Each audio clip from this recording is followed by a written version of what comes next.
Muy buenas noches, bienvenidas, bienvenidos a QR. Gracias por estar aquí. Arrancamos la semana hasta las 12 de la noche aquí en Bravo TV. Vamos en vivo. Nos pueden seguir, por supuesto, en nuestro canal de YouTube y ahí se arma lindas discusiones en el chat del YouTube, así que, por supuesto, los lee la producción. Bueno, a ver, ya está bastante comentado. Para lunes por la noche se habló mucho lo del hombre imán, el hombre magnetizado que efectivamente fue al Congreso de la Nación. Ahí la pregunta es quién le da, quién habilita a esa charla antivacunas desde la propia Cámara de Diputados. Lo hablamos el viernes por la noche, insisto, está bastante conversado, pero creemos en QR que hay un elemento interesante para observar qué es lo que está pasando, en qué momento estamos y qué es lo que está leyendo el gobierno del momento en el que estamos. ¿Por qué? Porque evidentemente cuando alguien autoriza una charla de difusión de miradas antivacunas en la Argentina y en la Cámara de Diputados, claramente pasa filtros, pasa varios filtros. Alguien tiene que dar el ok para que eso se desarrolle. Es más, tenía un nombre que era muy desafiante respecto de la eficacia de las vacunas. El título que llevaba la charla era muy distinto al que finalmente ocurrió. Es decir, que alguien en el medio dijo, hagámosla la charla, pero cambiémosle el nombre, demos la idea de que quizá es una mirada heterogénea, una mirada de múltiples abordajes respecto al tema. Después vimos que efectivamente no. ¿Y qué ocurrió? Y esto es lo que nos interesa. Ocurrió que de alguna manera todos los sectores de la vida política y social fueron muy críticos de esa iniciativa. Sobre todo mucho después de que apareció el mismo hombre en varios programas, muchos años antes de la pandemia incluso, haciendo la gracia de que se le pegaban las cosas al cuerpo. ¿Y por qué este dato es interesante? Porque eventualmente el gobierno puede estar haciendo una lectura del resultado electoral, puede estar haciendo una lectura de lo que la oposición no logra constituir, y seguramente alguien recomienda vamos por todo y sigamos en esta lógica de cruzar todos los límites, porque cruzar el límite y cruzarlo violentamente es un factor de acumulación política, no solamente en la Argentina, parece ser por lo menos en Occidente. No sabemos cuándo encuentra el límite eso, el gobierno tampoco lo sabe, Trump tampoco lo sabe, pero el gobierno está combinando el resultado electoral con las carencias de la oposición y tratando de avanzar a toda marcha. Pero acá encontró un límite, y eso es lo curioso.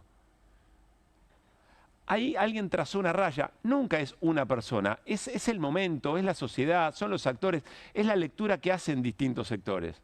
Y el gobierno estuvo forzado a sacar este comunicado, que es un comunicado del Ministerio de Salud que dice las vacunas son seguras y salvan vidas. Habla del calendario nacional de vacunación, son herramientas fundamentales para la salud, cada una de ellas cuenta con décadas de uso seguro, están respaldadas por evidencia científica, etcétera, etcétera, etcétera. Antes que el gobierno comete otra absurda transgresión, que no invita a la participación y a la firma de este comunicado a dos provincias, a la provincia de Formosa y a la provincia de Buenos Aires. Pero eso parece como que todavía le da al gobierno para hacer eso y no paga mucho costo. Ahora, pero hizo algo que le hizo pagar un costo. Antes había sido el PRO. El PRO es el partido que alberga a la diputada Quiroz, que es la organizadora de esa conversación, de esa charla. Y el PRO también, lo dijimos el propio viernes. Es un acto importante, pero también demuestra otra cosa, que insisto, todos los actores que construyen la conversación pública observaron que ahí había una línea que no se podía trazar. ¿Con qué convive todo esto? Bueno, el gobierno cree que es el momento de avanzar con todas las reformas estructurales que pueda. Y no son solo reformas estructurales, porque reformas estructurales todo gobierno liberal o todo gobierno conservador o de derecha en general intenta en algún momento de su mandato como promesa o en un intento genuino por compromiso con organismos financieros internacionales que le piden eso a cambio para garantizarse el pago, creen. Pero sin embargo, estas reformas que ahora vamos a enumerar son reformas muy groseras, son reformas que uno podría decir, el gobierno avanza y de vuelta trata de llevarse todo puesto. Estamos hablando de la reforma laboral, pero hoy presentó la ministra Bullrich la reforma penal y lo hizo presentado por el jefe de gabinete diciendo que era la doctrina Bullrich, que los buenos son los de azul, habría que preguntar en los barrios populares cómo se recibe eso, pero eventualmente quizá no está destinado a ese sector de la población, y se lleva puesta una enorme cantidad de garantías que vamos a analizar a lo largo de la semana, pero el objetivo es ese, demostrar que tiene fortaleza para llevarse puesta una enorme cantidad de consensos construidos que venían resistiendo bastante bien. Está la reforma previsional, está la reforma educativa, libertad educativa, que también casi que corre al Estado de lado y dice cada cual se educa como quiere en la Argentina. Y vamos a quitarle horas, y vale la no presencialidad. Los mismos sectores que en la pandemia hicieron de la presencialidad educativa el ariete para pegarle a la pandemia. Está vinculado con las vacunas, curiosamente. Y empiezan a aparecer voces que ponen límites a esto. El gobierno por ahora no las registra. La de reforma educativa sí.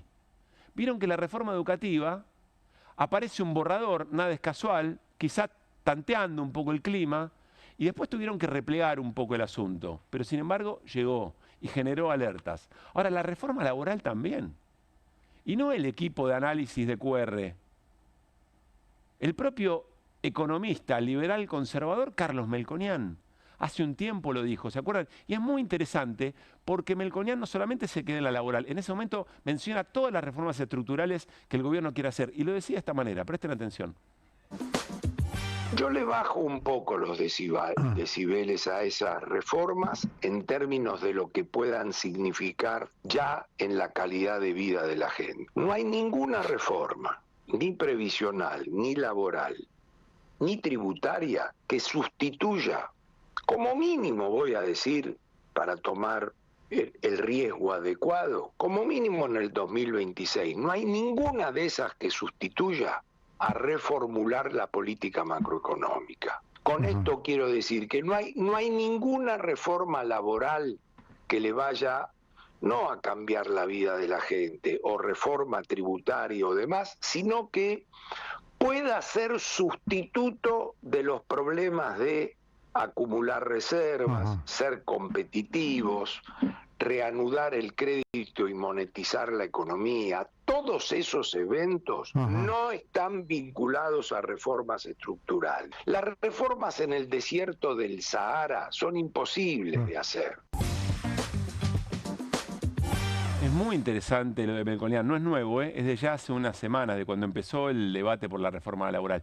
Pero es muy interesante porque, claro, él tiene otra mirada respecto del plan económico que generaría esos elementos, acumulación de reservas, estabilidad, etcétera, etcétera. Tiene una mirada muy concreta del proyecto económico de Argentina que debería generar esa estabilidad. Pero lo que está diciendo es, che, acá hay un problema más general, acá hay un problema del plan económico, hay un problema de la calidad de vida de la gente, hay un problema de la actividad cotidiana. Hay un problema macro, dice Melconian. Uno nunca sabe si Melconian, cuando habla de problema macro, efectivamente está teniendo en cuenta las tensiones sociales de la familia, de los laburantes, de las pymes, etcétera, etcétera. Pero no importa, lo que él dice es, ninguna de estas reformas le mejora la vida de la gente. En el desierto no se puede sembrar nada, dice Melconian. ¿Y por qué esto es interesante? Porque empiezan a aparecer voces que a estas reformas que el gobierno las busca, casi yo les diría, tratando de generar un efecto que está muy vinculado a cierto rasgo ideológico del deber ser, pero el gobierno cree que esta vez se lleva todo puesto, con toda eficacia, lo que no pudo hacer Macri, lo que no pudo hacer las M's anteriores, ni Menem, ni Martínez, todos tuvieron un límite, y el gobierno cree que no lo va a encontrar, que no lo tiene, porque le encontró la vuelta, porque es parte de un momento histórico. Y acá viene lo interesante. El gobierno, como el hombre imantado, quizá está forzando, tirando muy afuera del fleje y nunca sabe dónde va a aparecer el límite, pero el límite siempre aparece. Y ese límite muestra varias cosas que queremos repasar. Miren, hay una reforma previsional también en marcha, siempre intentada por todos los gobiernos de derecha, por todos los gobiernos liberales, y siempre encontraron un límite. Para Macri fue el límite. El macrismo quiso hablar de ese límite del gordo mortero, de las 14 toneladas de piedra, ¿se acuerdan? Pero más allá de cualquier cosa, fue un punto de inflexión en el gobierno de Mauricio Macri. Hoy el gobierno insiste con presionar en un sector muy debilitado y que es el único que logra una clave de tiempo y espacio para acumular resistencia los miércoles a las 4 de la tarde. Miren el boletín oficial hoy, qué es lo que se confirma. Lo comentaba nuestro colega que trabaja acreditado en Casa Rosada. El presidente de la Nación Argentina, dice el comunicado, decreta, artículo 1, bono extraordinario previsional, monto máximo de pesos 70.000, bono congelado. Lo mismo desde el inicio del gobierno de Javier Milei. Es decir, sigue el ajuste a las jubilaciones. Y ahí pueden siempre aparecer algunos límites. Aparecen otros límites también. Gente que se va animando. Otra cosa que ocurrió, son solo botones de muestra, ¿eh? Otra cosa que ocurrió en estas horas es este comunicado de la industria del juguete.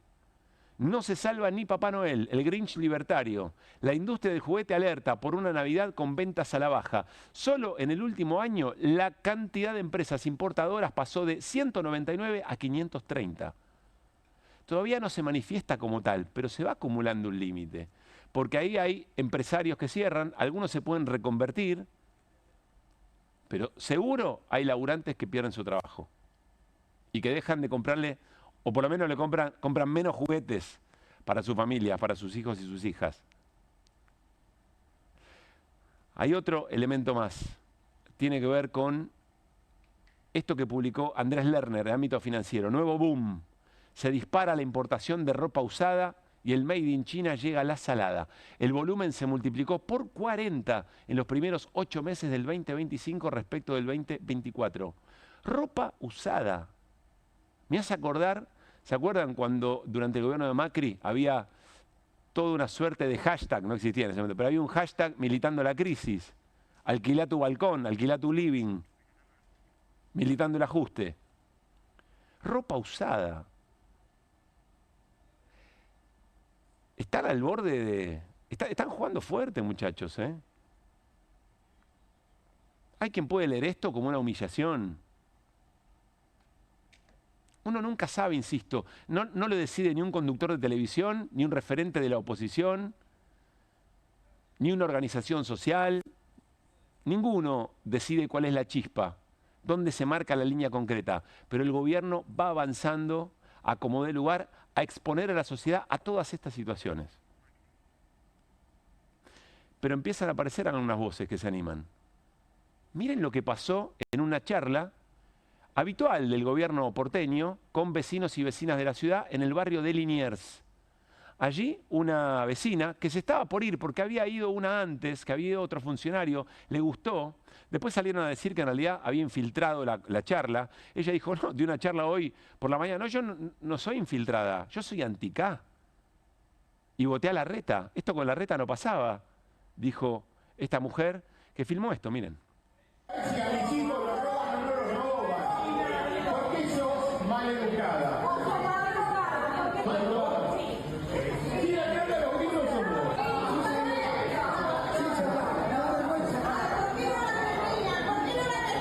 David, por favor, le pido cortito hacia... ¿Te puedo pedir que no participes más en las charlas de otra mano sola? Te voy a... No, yo no miento. Tener la charla de esta manera. ¿Y dónde está el mío? ¿Qué tiene que ver? Estoy escuchando a ella, la estoy escuchando a ella. Dale, te sigo escuchando. Pero esa es tu percepción, ¿está Y bien? no, que me queda claro, hasta hoy pensaba que eras un inútil, hoy le asumo que además de inútil sos un maleducado. Bueno, puede haber intercambio de ideas, se puede poner áspera una conversación de esas características. De un gobierno que sale y va preguntando por su gestión. Acá pasó otra cosa, Hagan su interpretación. Pero hay gente que se va animando. Y es acumulativo, además. Probablemente todas las cosas de bronca que había allí depositadas no están respecto al gobierno porteño, respecto de Jorge Macri. Pero van acumulándose y uno nunca sabe dónde terminan de aparecer. Ahora vamos a ir a otra escena que para mí es la más gráfica de todas. Pero antes, un apunte sobre la oposición. El gobierno siente que puede lograr por ejemplo, la primera mayoría en la Cámara de Diputados. ¿Por qué? Porque hay algunos gobernadores que, lejos de representar para lo que fueron votados, muchos de ellos por el peronismo, están observando que quizá les conviene cambiar voto por alguna solución económica que le dé cierta tranquilidad social en las provincias, en su territorio. Vamos a hablar inmediatamente después de la apertura con Jorge Capitanich, ex gobernador del Chaco, electo senador para representar efectivamente a su provincia. ¿Qué está viendo respecto de esas actitudes? Hay que comprender la gestión. Por supuesto que la gestión y gestionar no es sencillo, y sobre todo en épocas de crisis. Pero también hay un elemento, uno podría decir como el Chiqui Tapia escuchando que lo putean en todas las canchas. Hay un momento en que la base empieza a ponerse difícil. Y entonces la política de las provincias también tienen que entender dos cosas. Primero, son parte de un país. Y las cosas a las que le van a dar votos va a complicar la vida de estas reformas estructurales, va a complicar la vida de argentinos y argentinas en todo el territorio. Y segundo, el gobierno cree que el 2026 va a ser muy onda 2024, que tenía todo muy a favor, pero hay un detalle, que la gente ya atravesó en las políticas de ajuste 24 y 25, más allá del resultado electoral. La oposición no parece creer que Milei sacó el 40% de los votos en la elección. Es decir, que el 60% votó en contra de Milei. Es cierto, no hubo un sector de la oposición que lograra interpelar a la sociedad para acumular ese 60%. Eso es así. Y el gobierno tiene derecho a celebrar. Pero cuidado con la lectura que se hace respecto de cómo la sociedad está observando todo esto. Muy interesante, fíjense la lectura de la que partimos del hombre imantado en el Congreso, el gobierno retrocediendo, pero antes creyendo que eso era posible. Ir a apalancar institucionalmente el discurso antivacunas creía que era posible y por eso lo habilitó. Guarda con la humillación, además. Guarda con la humillación. Porque puede ocurrir o eventualmente pueden darse otras escenas, como la que vamos a ver ahora también de la semana pasada, que en un principio parecía medio marginal, pero todo termina en aplauso. En un momento de mucha tensión. Ya lo vimos esto en otro momento de la Argentina. Miren. ¡Arreglen esto! ¡Toda la vida se viajó así! ¡Pero esto es una tortura! ¡Esto es intencional! ¡Esto no es como todos los años! ¡Acá hay un quilombo bárbaro! ¡Y nosotros pagamos los platos! Y aplaude la gente, ¿eh?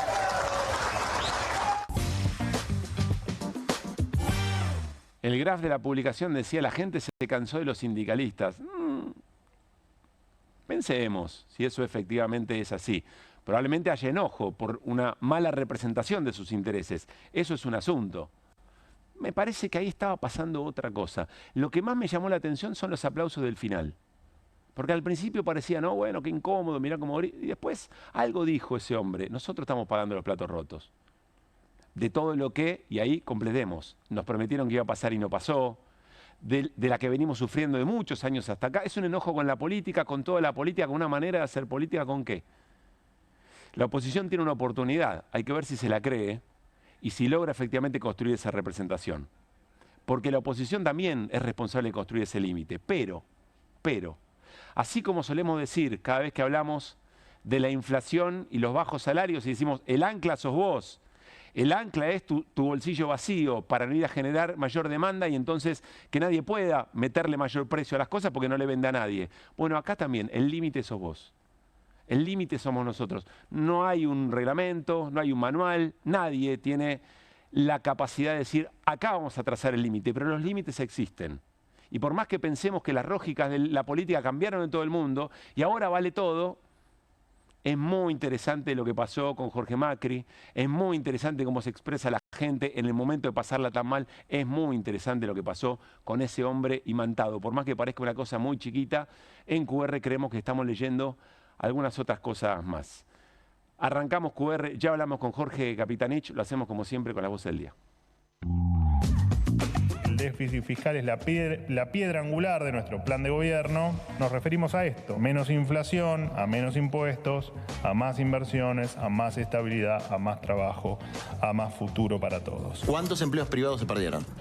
200.000 estamos más o menos. 270.000. 270. 270.000 empleos privados.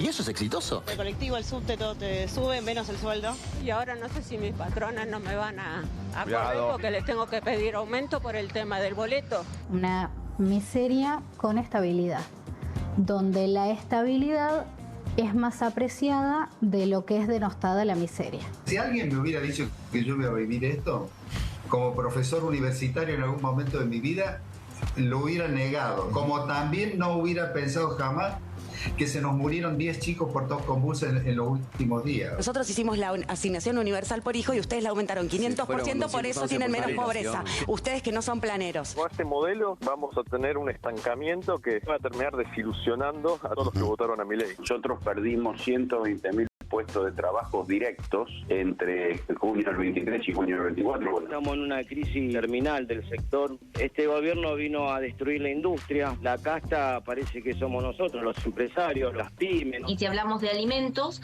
879.415 pesos para no caer bajo la línea de indigencia. Dar una batalla importante junto con los 20 senadores de La Libertad Avanza y todos aquellos que son aliados y amigos para que el país tenga reforma laboral, reforma del Código Penal, baja de impuestos, superávit fiscal. Vamos a hacer mano de obra barata para el país, pero nunca vamos a salir de la pobreza. Y por eso tenemos que empezar a trabajar juntos. ¿Sabés para qué juran? Para robar más y dejar a los viejos, los discapacitados, a los hospitales, a los estudiantes sin nada. Y no sé cuándo va a poner la bandera norteamericana acá porque tiene pensado este tipo, ¿eh?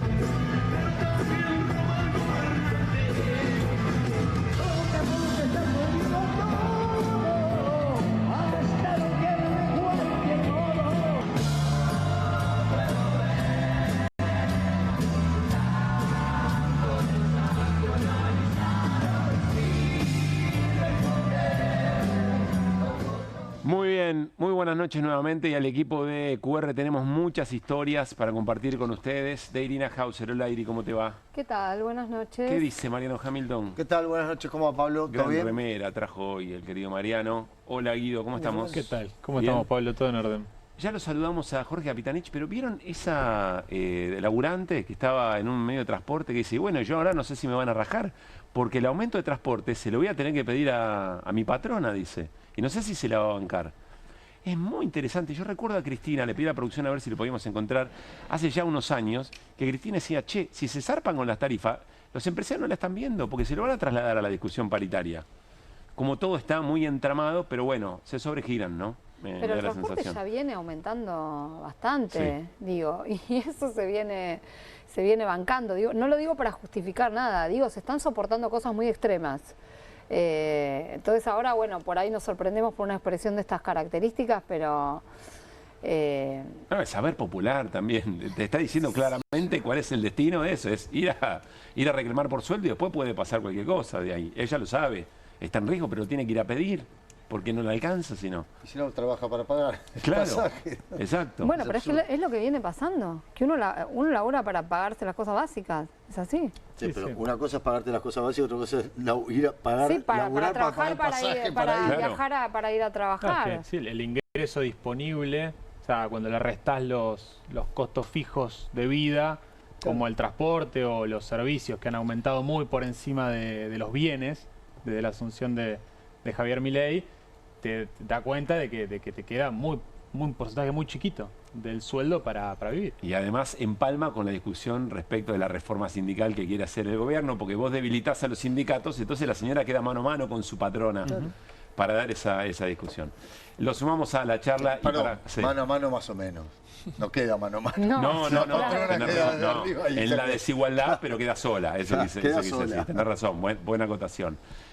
Le damos la bienvenida y lo sumamos a la charla a Jorge Capitanich. Jorge, ¿cómo está? ¿Qué tal? ¿Cómo te va? Un gran gusto saludarlos. Senador electo, ex gobernador de la provincia del Chaco. ¿Tenés una mirada sobre esto que estábamos conversando antes de entrar formalmente a la entrevista? Aparte, esto es un modelo típico de carácter regresivo con un nivel de injusticia social, no solamente latente, sino potenciada. Lo que siempre hacen.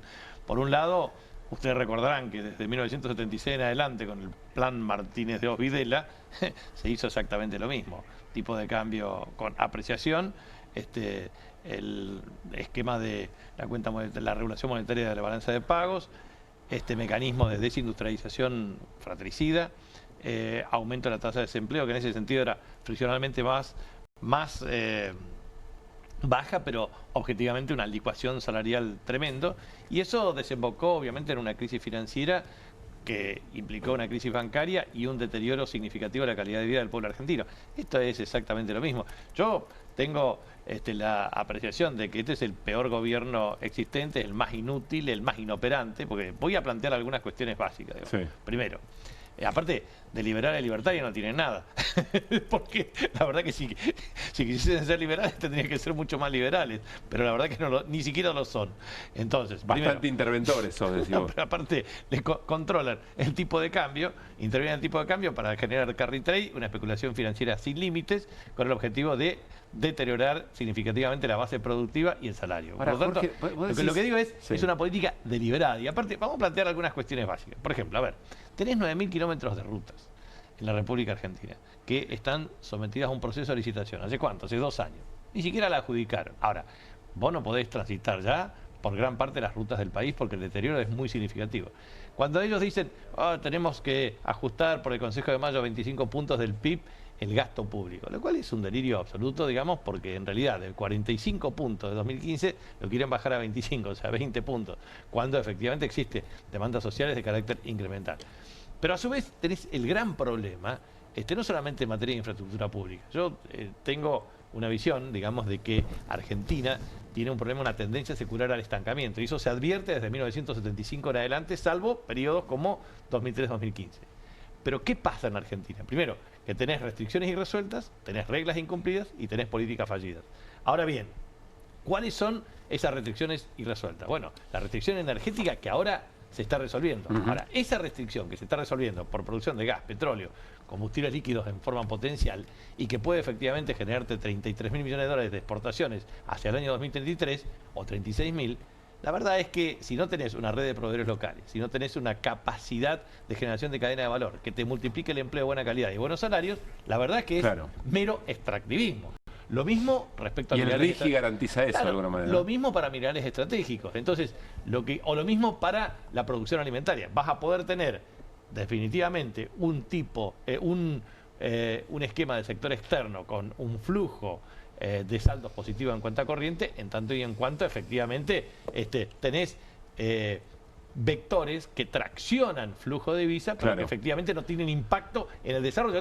Esto es lo mismo que citar Australia. Viste que siempre se dice Argentina y Australia. Bueno, pero Australia ¿cuánto tiene? 23 millones de habitantes y es más grande que Argentina. Ahora tiene un sector agroexportador minero estratégico y el resto tiene despoblamiento y obviamente no tiene los niveles de organización como tiene la economía argentina. Jorge, vos planteás. Pero digo, para terminarte, restricción externa. La Argentina puede resolver la restricción externa, pero tiene una restricción logística que yo la estimo en 20 años en valor presente neto equivalente a 250.000 millones de dólares. O sea, si vos acá no hacés inversión en materia ferroviaria, para el transporte de carga, para mejorar la calidad de transporte, para tener rutas, para tener toda la tecnología disponible para mejorar la calidad de vida de la gente, no podés funcionar. Y aparte porque eso te da un tipo de cambio real efectivo y te da competitividad. Y si no tenés la capacidad de resolver los problemas de restricción política que implica ciertos consensos de base estratégica que gobierno está dispuesto a extinguirlo porque ellos consideran que esto es una amenaza existencial. Hay que extinguir al peronismo. A ver, Jorge... Pero digo, para terminar, está claro, digo, si no tenés en claro las restricciones, tampoco vas a tener en claro cómo articular reglas, desde el punto de vista fiscal, que tienda al equilibrio, desde el punto de vista monetario, que tienda a la estabilidad, desde el punto de vista cambiario, que tienda a la competitividad, pero desde el punto de vista institucional, que tienda a la construcción de reglas. O sea, fíjate el caso típico de estos liberales militante. Banco Central Independiente y Autónomo, ¿crees que el Banco Central Autónomo? No, está todo en la foto, Bausili está en toda la foto. Digo, todo lo que dicen, predican y pregonan es efectivamente lo que no hacen. Pero hay un elemento novedoso, Jorge, sobre el que te quiero preguntar y me parece importante, porque está muy claro, y vos sos, escucharte es la caracterización de un modelo antagónico a con cada uno de los detalles en todos los ámbitos. Pero si la gente no vota, primero si la gente no distingue modelos y después no elige por otro modelo, es decir, si la política no logra llegarle a la sociedad, en esa observación de comparación de modelos, tienen un problema muy serio. Es decir, la dirigencia política tiene el desafío de volver a conectar. Y acá te pregunto, conecto con la apertura, ¿vos crees que el modo de hacer política cambió por completo? Y que todas las formas con las que vos te formaste, vos hiciste política, ahora frente a un gobierno que es contradictorio entre sí, que es agresivo, que es violento, que rompe los pactos institucionales, y puede llevarlo adelante? ¿Crees que cambió todo? ¿Es un reseteo general? ¿O crees que es un momento y volverán las definiciones de otros tiempos, digamos? Yo creo que existen las dos cosas. Primero, que hay un gran proceso de transformación en donde la tecnología, la base digital, etcétera, etcétera, influyen, pero también creo en Giambattista Vico. Corsi recorsi. ¿Qué significa eso? Eso significa que esto tiene un sistema de fluctuaciones y de ciclos, y esos ciclos efectivamente pueden volver. Por lo tanto, estoy absolutamente convencido que se va a producir un proceso de acumulación, no solamente de demandas insatisfechas desde el punto de vista colectivo, sino la reconstrucción de la capacidad de acción colectiva. Esto es parte de una necesidad que es clara, porque no siempre hay una relación o un vínculo entre conflicto y bienestar. O sea, muchas veces existe insatisfacción, pero no hay capacidad de acción colectiva. Muchas veces hay injusticias evidentes y no hay capacidad de observación por parte de la ciudadanía. Y muchas de estas cuestiones objetivamente ocurren. Ahora, ¿qué es lo que está ocurriendo hoy? Bueno, efectivamente hay una cierta tendencia desde el punto de vista mundial o desde el punto de vista geopolítico que inciden, pero naturalmente los problemas están. Y yo te digo lo siguiente, cada provincia tiene su particularidad. En el caso del Chaco, nosotros tenemos 25 departamentos y tenemos 70 municipios. Si vos mirás el resultado nuestro, sacamos 45,18%, ganamos en 17 de los 25 departamentos y ganamos en 50 de los 70 municipios. Eso significa pintar de celeste la provincia. ¿Eso qué significa?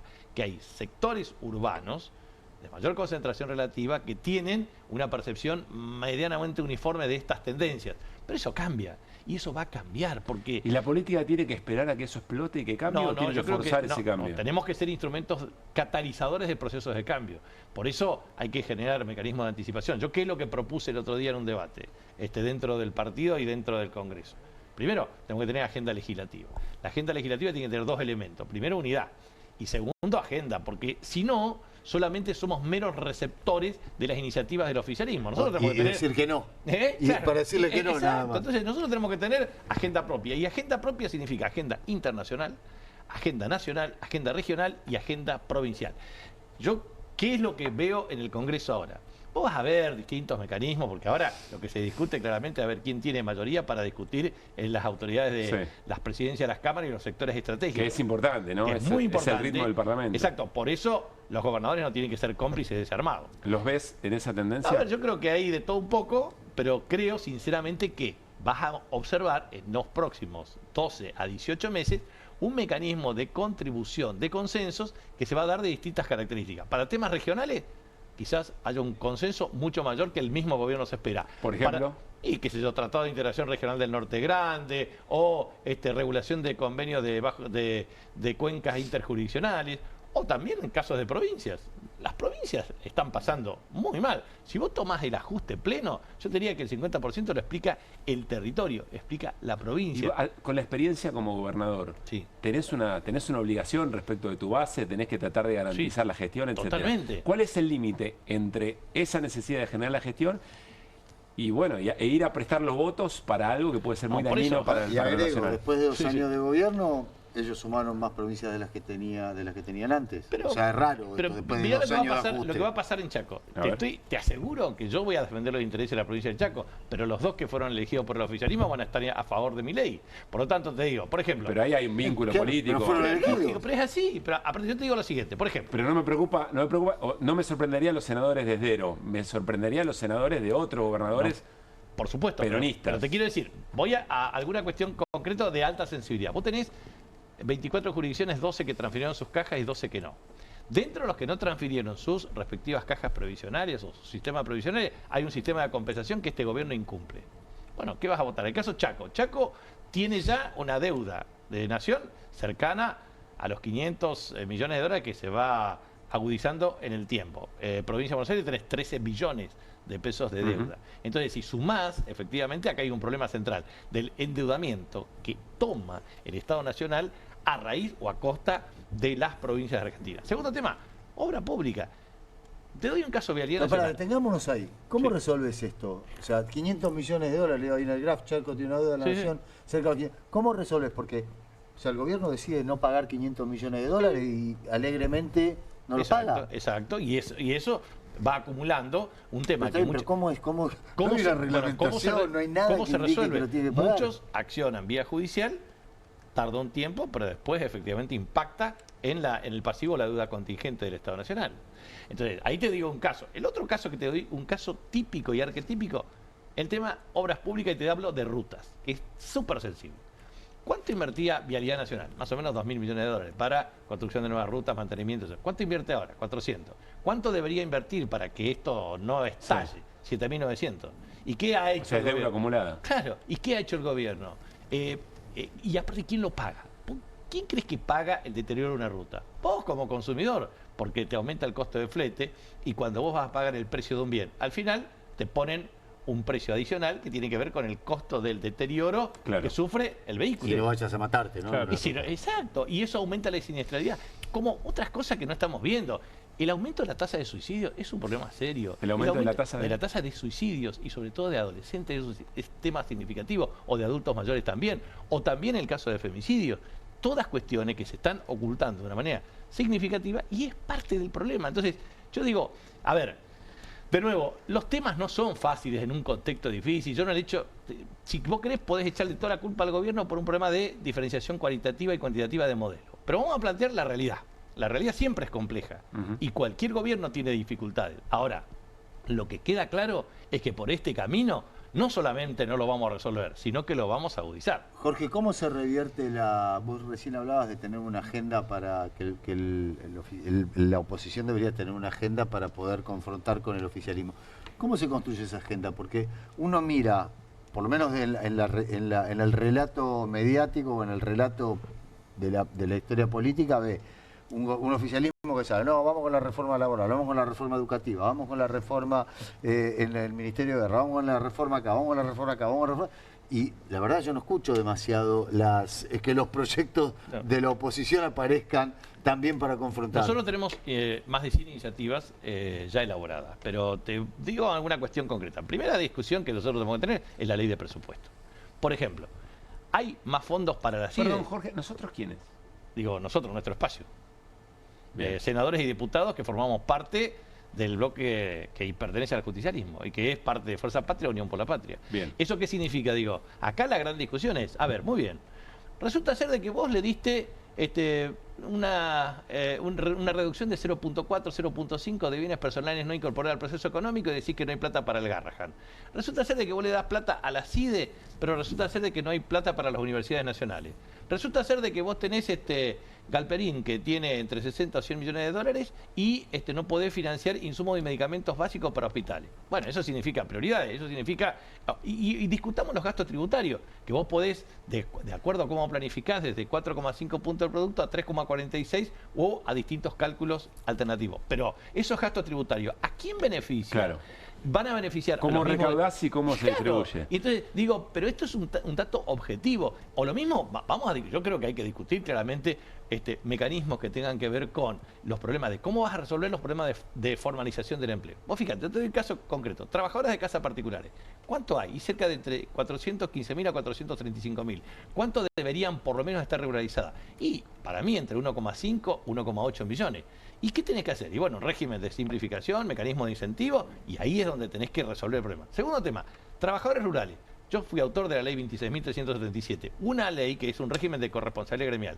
¿Sabés cuántos deberían estar regularizados en todo el sector agropecuario de todas las actividades? Cerca de 2 millones. ¿Sabés cuántos son los que están efectivamente regularizados? 317.000. Pero todo lo que estás explicando es lo que lo lleva a Milei al gobierno. O sea, porque hubo 12 años antes que gobernó un movimiento nacional y popular. Después hubo 4 años de Macri. Después hubo 4 años de Alberto Fernández. Y Milei hace 2 años. O sea, estamos explicando todos los problemas que vos explicás. Que también fue un gobierno nacional y popular. Claro, que en teoría fue un gobierno nacional y popular. No fue solo Alberto. Pero una cuestión. Sí, no fue solo Alberto. Bien, pero bueno, era el presidente. Pero también quiero... No, me llamó la atención. Lo identifiqué como el presidente. Bien, pero antes dijiste gobierno nacional popular. Quiero transmitir 2 cosas. Primero, el nivel de empleo privado formal 2003-2015 fue equivalente a 3,4 millones de empleo en general incremental. Fue la mayor expansión del empleo privado formal, la mayor el mayor incremento del salario real, promedio, el mayor salario mínimo vital y móvil de América Latina, hoy es el último, y a su vez la menor o la mayor reducción de la informalidad laboral hasta llegar a cerca del 32%. Nadie discute eso. No, también, nadie discute eso. Lo que digo es, también, pongámoslo, creció mucho el trabajo no registrado, también creció mucho el tema del trabajo como monotributo, también creció mucho la informalidad. Hay un montón de también variables. O sea, lo que vos decís es cierto. Y eso es lo que, por eso se llama la década ganada, digamos. Sí, por eso, Esto estamos todos de acuerdo. Pero también hubo un montón de cosas que no pasaron. Estas cuestiones, este modelo, fíjate vos, yo digo, vamos a plantear con racionalidad las cosas que se hacen. Primero, estos generan tipo de cambio apreciado, o sea, sobrevaluación cambiaria. ¿Qué hace respecto al turismo? Tenés turismo receptivo o emisivo. ¿Qué haces? Te vas al exterior. ¿Cuánto gastaste? 13.000 millones de dólares. Resulta ser de que no acumulás reservas. ¿Sabés quiénes son los países que están por debajo nuestro del 6 puntos de reserva respecto al PIB? Bolivia y Ecuador. Después todos están de 16 países, comparación con Fondo Monetario de América Latina y del Caribe, están por arriba. Ahora, la cuestión que te digo es lo siguiente. Resulta ser de que se va plata por el turismo emisivo. Se va plata también, claramente, por la compra de dólares. Ya 36.000 millones de dólares acumulados. Entonces, lo que digo es, no estás acumulando reservas y tenés un problema serio porque tomás deuda del Fondo Monetario Internacional, tomás deuda de swap. ¿Dónde están las garantías establecidas o dónde están las reservas de oro del Banco Central? ¿Cuál fue la operación que hiciste? ¿Cómo hiciste la operación de repo? ¿Cómo estás haciendo la operación de swap? Todo eso que es vulnerar la ley 27.612 de sostenibilidad de la deuda, que el gobierno realmente no respeta. Entonces, este gobierno en minoría tuvo la complicidad de muchos sectores. Por ejemplo, con el artículo 76 de la Constitución Nacional, facultades delegadas por la ley Bases, hizo lo que quiso. Segundo, realmente utilizó decreto de necesidad de urgencia a troche y moche. Tercero, ha gobernado 2 años sin presupuesto. Primero, con la ley 11... Jorge, una pausa ahí. Quiero decirte que siempre admiré su capacidad verborrágica. No, tu oratoria y además cómo le impones el ritmo al resto de los que participaba, es impresionante. Voy a tratar de parar un poco ahí porque me parece algo interesante. Eso ocurrió efectivamente durante 2 años, sobre todo en el año 2024. Con todo lo que ocurrió, ahora pareciera volver a ocurrir, porque cada uno de los temas que vos abrís, podríamos hacer una charla entera específicamente sobre eso y sería interesantísimo, y seguramente se va a discutir. Ahora bien, da la sensación que hay un problema anterior, que es cómo hace la oposición propiamente dicha, no la fluctuante, no la oportunista, la propiamente dicha, para garantizarlo, para traccionar a todo el resto que está a tiro de abrazo con Milei, vigor político, contención que pueda respetar. Y eso es lo que da la sensación que no está ocurriendo, que es anterior al programa. Es como si lo que estuviera faltando es una forma de cohesión o de convencimiento político que no termina de interpelar a la sociedad para ir en contra de lo que acabas de diagnosticar, que creo que es bastante claro. ¿Sabes por qué? Porque yo planteé básicamente 3 cosas. Primero, una agenda legislativa para ponernos de acuerdo en unidad y agenda programática desde el punto de vista legislativo. Segundo, lo que propuse es una agenda política. Movilicemos a los simpatizantes, afiliados o adherentes a un debate mucho más amplio de arriba hacia abajo, porque el gran problema... ¿Por qué no pasa eso? Bueno, va a pasar y va a pasar rápido. Yo estoy convencido que va a pasar y rápido. ¿Por imposición o por decisión por decisión de todos. Y la tercera cuestión, después viene la agenda electoral, que nosotros tenemos que definir, bueno, ¿va a haber primarias o no va a haber primarias? Si no va a haber primaria, el sistema de selección. Pero eso es un dato posterior. Ahora, lo que yo te diría es una síntesis siguiente. Primero, te puedo asegurar que va a haber capacidad organizativa para poner límites, en primer lugar, a determinadas cuestiones que tengan que ver con la democracia, que tengan que ver con la república y que tengan que ver con la justicia social. Segundo tema, una vez que le pusiste límites... Hasta acá no pasó. En algunos sectores sí pasó. Sí pasó, pero también el Congreso y también nuestro espacio le puso límites a muchas cosas y fue muy interesante. Pero en esto tiene razón Pablo, porque si se enamora a la sociedad con propuestas, si se arma una agenda atractiva, ¿vos tenés duda que los senadores y diputados fluctuantes hacia qué lado van a ir? Esa agenda y también es un modo de construcción política. Por eso, pero desde algún lugar tenés que partir. Exacto. O sea, y partís desde las propuestas. A mí lo que me da curiosidad, vos hablabas de la agenda legislativa, sin ir más lejos, en el día de hoy te tiran por la cabeza desde el gobierno, te vamos a reformar el Código Penal, te vamos a hacer, o sea, todos los días te tiran algo nuevo e imponen la agenda, se adueñan de la agenda con temas además sumamente taquilleros. Entonces mi pregunta es, ¿qué está en el foco, qué está priorizado en esa agenda legislativa que se viene como para contraponer con esto que es tan fuerte? Bueno, hay muchas reformas alternativas, no solamente contraponer una perspectiva diferente del Código Penal, sino también de reforma del sistema judicial. Este sistema judicial verdaderamente tiene problemas de carácter estructural. Entonces, hay muchas iniciativas, pero por lo menos hay que ponerse un consenso básico. Es limitar el mandato de jueces y fiscales por un periodo de tiempo determinado, 5 años. Eso es un tema que también puede modificar sustancialmente la capacidad de aplicación desde el punto de vista normativo. Pero yo, siguiendo el enfoque, digo, poner límites, construir consensos, pero al otro lado, construir alternativa política, que es mucho más difícil de hacerlo. Pero construir alternativa política significa que nosotros tenemos que tener en claro, primero, tenemos que tener en claro un programa de gobierno. Sin programa de gobierno no podemos funcionar. Segundo, tenemos que tener equipos con capacidad para llevar adelante. Tercero, tenemos que construir el liderazgo en un proceso de transición política que es ciertamente complejo por deterioro de base territorial, pero sobre todo por un problema de credibilidad pública que tenemos que recuperar. Ahora bien, la historia argentina determina claramente que existieron siempre dos vectores latentes de antagonismo. Uno, vector socioeconómico, que lo representamos nosotros, y otro vector sociopolítico-cultural que lo representan ellos. Y batalla cultural. Batalla cultural. Claro, es un tema absolutamente complejo. Y en ese contexto, gobernar es difícil, en un contexto complejo a nivel nacional y también internacional. Por eso yo creo que es un tema que nos genera un atractivo extraordinario, pero yo te puedo asegurar que hay mucha militancia activa, que hay cuadros, que hay debate que se están dando en forma horizontal y que va a llegar y que va a permitir una competitividad electoral muy fuerte para el año 2017. Te quiero hacer dos preguntas, tenemos poco tiempo, pero dos preguntas que no quiero dejar pasar. La primera, si dependiera de vos, o cuál acercarías como propuesta respecto de qué hacer con la deuda externa?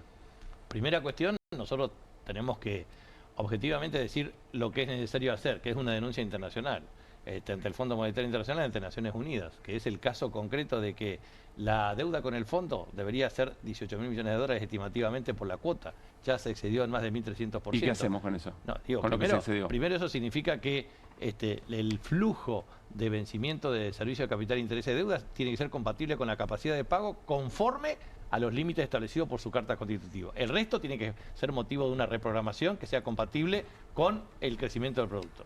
Eso me parece que es una gran discusión que hay que hacerla. Tenés que construir correlación de fuerza para poder... Hay que hacer, pero digo, independientemente de que estoy de acuerdo en la necesidad de construir una regla fiscal que tienda al equilibrio, una regla monetaria que tienda a la estabilidad, una regla cambiaria que tienda a la competitividad, pero lo que te quiero decir es, este modelo, escúchame, si vos tenés un tipo de cambio apreciado, que con apertura económica, con Shane, con Temu, con 700 millones de dólares, yo le decía esto a los comerciantes de Chaco, le digo, a vos, los que te pueden comprar, no te compran porque tienen otras opciones, van a Bolivia, Paraguay o Brasil un chaqueño, o eventualmente Temu y Shane, pero a su vez, los que te deberían comprar a vos no te pueden comprar porque no tienen plata, porque no les alcanza. ¿Lo comprenden o hay sesgo ideológico? No. Independientemente del sesgo ideológico, le digo, a vos te aumenta el agua, el gas, te aumentan efectivamente los costos, te bajan los niveles de venta.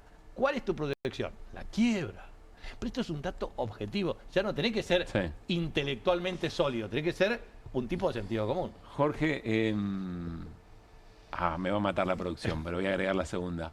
¿Cuántas veces se habló del tema de Clarín, como vos jefe de gabinete? Y yo siempre pienso, ¿y en qué momento nos agarramos los pelos? Que estuvo bien, que estuvo mal. La cantidad de cosas, de transgresiones que vinieron después, las agresiones a los medios. Si vos hubieras hecho la mitad de las cosas que pasaron en este gobierno, estarías exiliado. Mira, yo siempre digo que es algo impropio de un jefe de gabinete, pero de cualquier modo, lo que hice, ¿no? Sí, vos pediste disculpas. Lo que digo, yo no pido disculpas, digo algo impropio de un jefe de gabinete de ministro, pero también es absolutamente cierto lo siguiente, primero y principal. ¿Y las agresiones que recibimos cada uno de nosotros? El nivel de latrocinio, las mentiras que te hacen, todas las operaciones de redes, la CIDE que te opera, la verdad, no todos los dirigentes políticos tienen la misma valentía ni el coraje para enfrentarlo a estos tipos. ¿Lo pensaste o te salió en el momento? No, me salió en el momento, pero lo único que no me sale nunca en el momento es decirle lo siguiente. Hay pocos que tenemos coraje para defender con convicción nuestras ideas. Yo soy uno de ellos. Gracias, Jorge, por haber venido. Gracias. Muy amable. Cambiamos de tema, o más o menos. Hoy la ministra de Seguridad, Patricia Bullrich, será compañera no en la bancada, pero sí colega de Jorge Capitanich, a partir del 10 de diciembre como senadora nacional, presentó la reforma penal. Miren. ¿Cuál es la estructura de este nuevo Código Penal?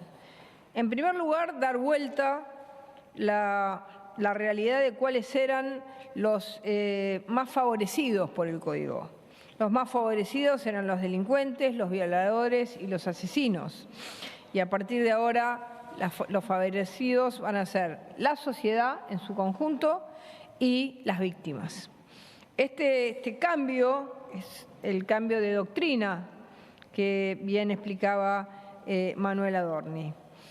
El otro objetivo fundamental es el proceso de hacer que la justicia llegue a tiempo, que las condenas no las sienta la sociedad como insuficientes, que haya cumplimiento efectivo de las penas y no que nos encontremos a la vuelta de la esquina con delincuentes que deberían de estar presos y vuelven a delinquir.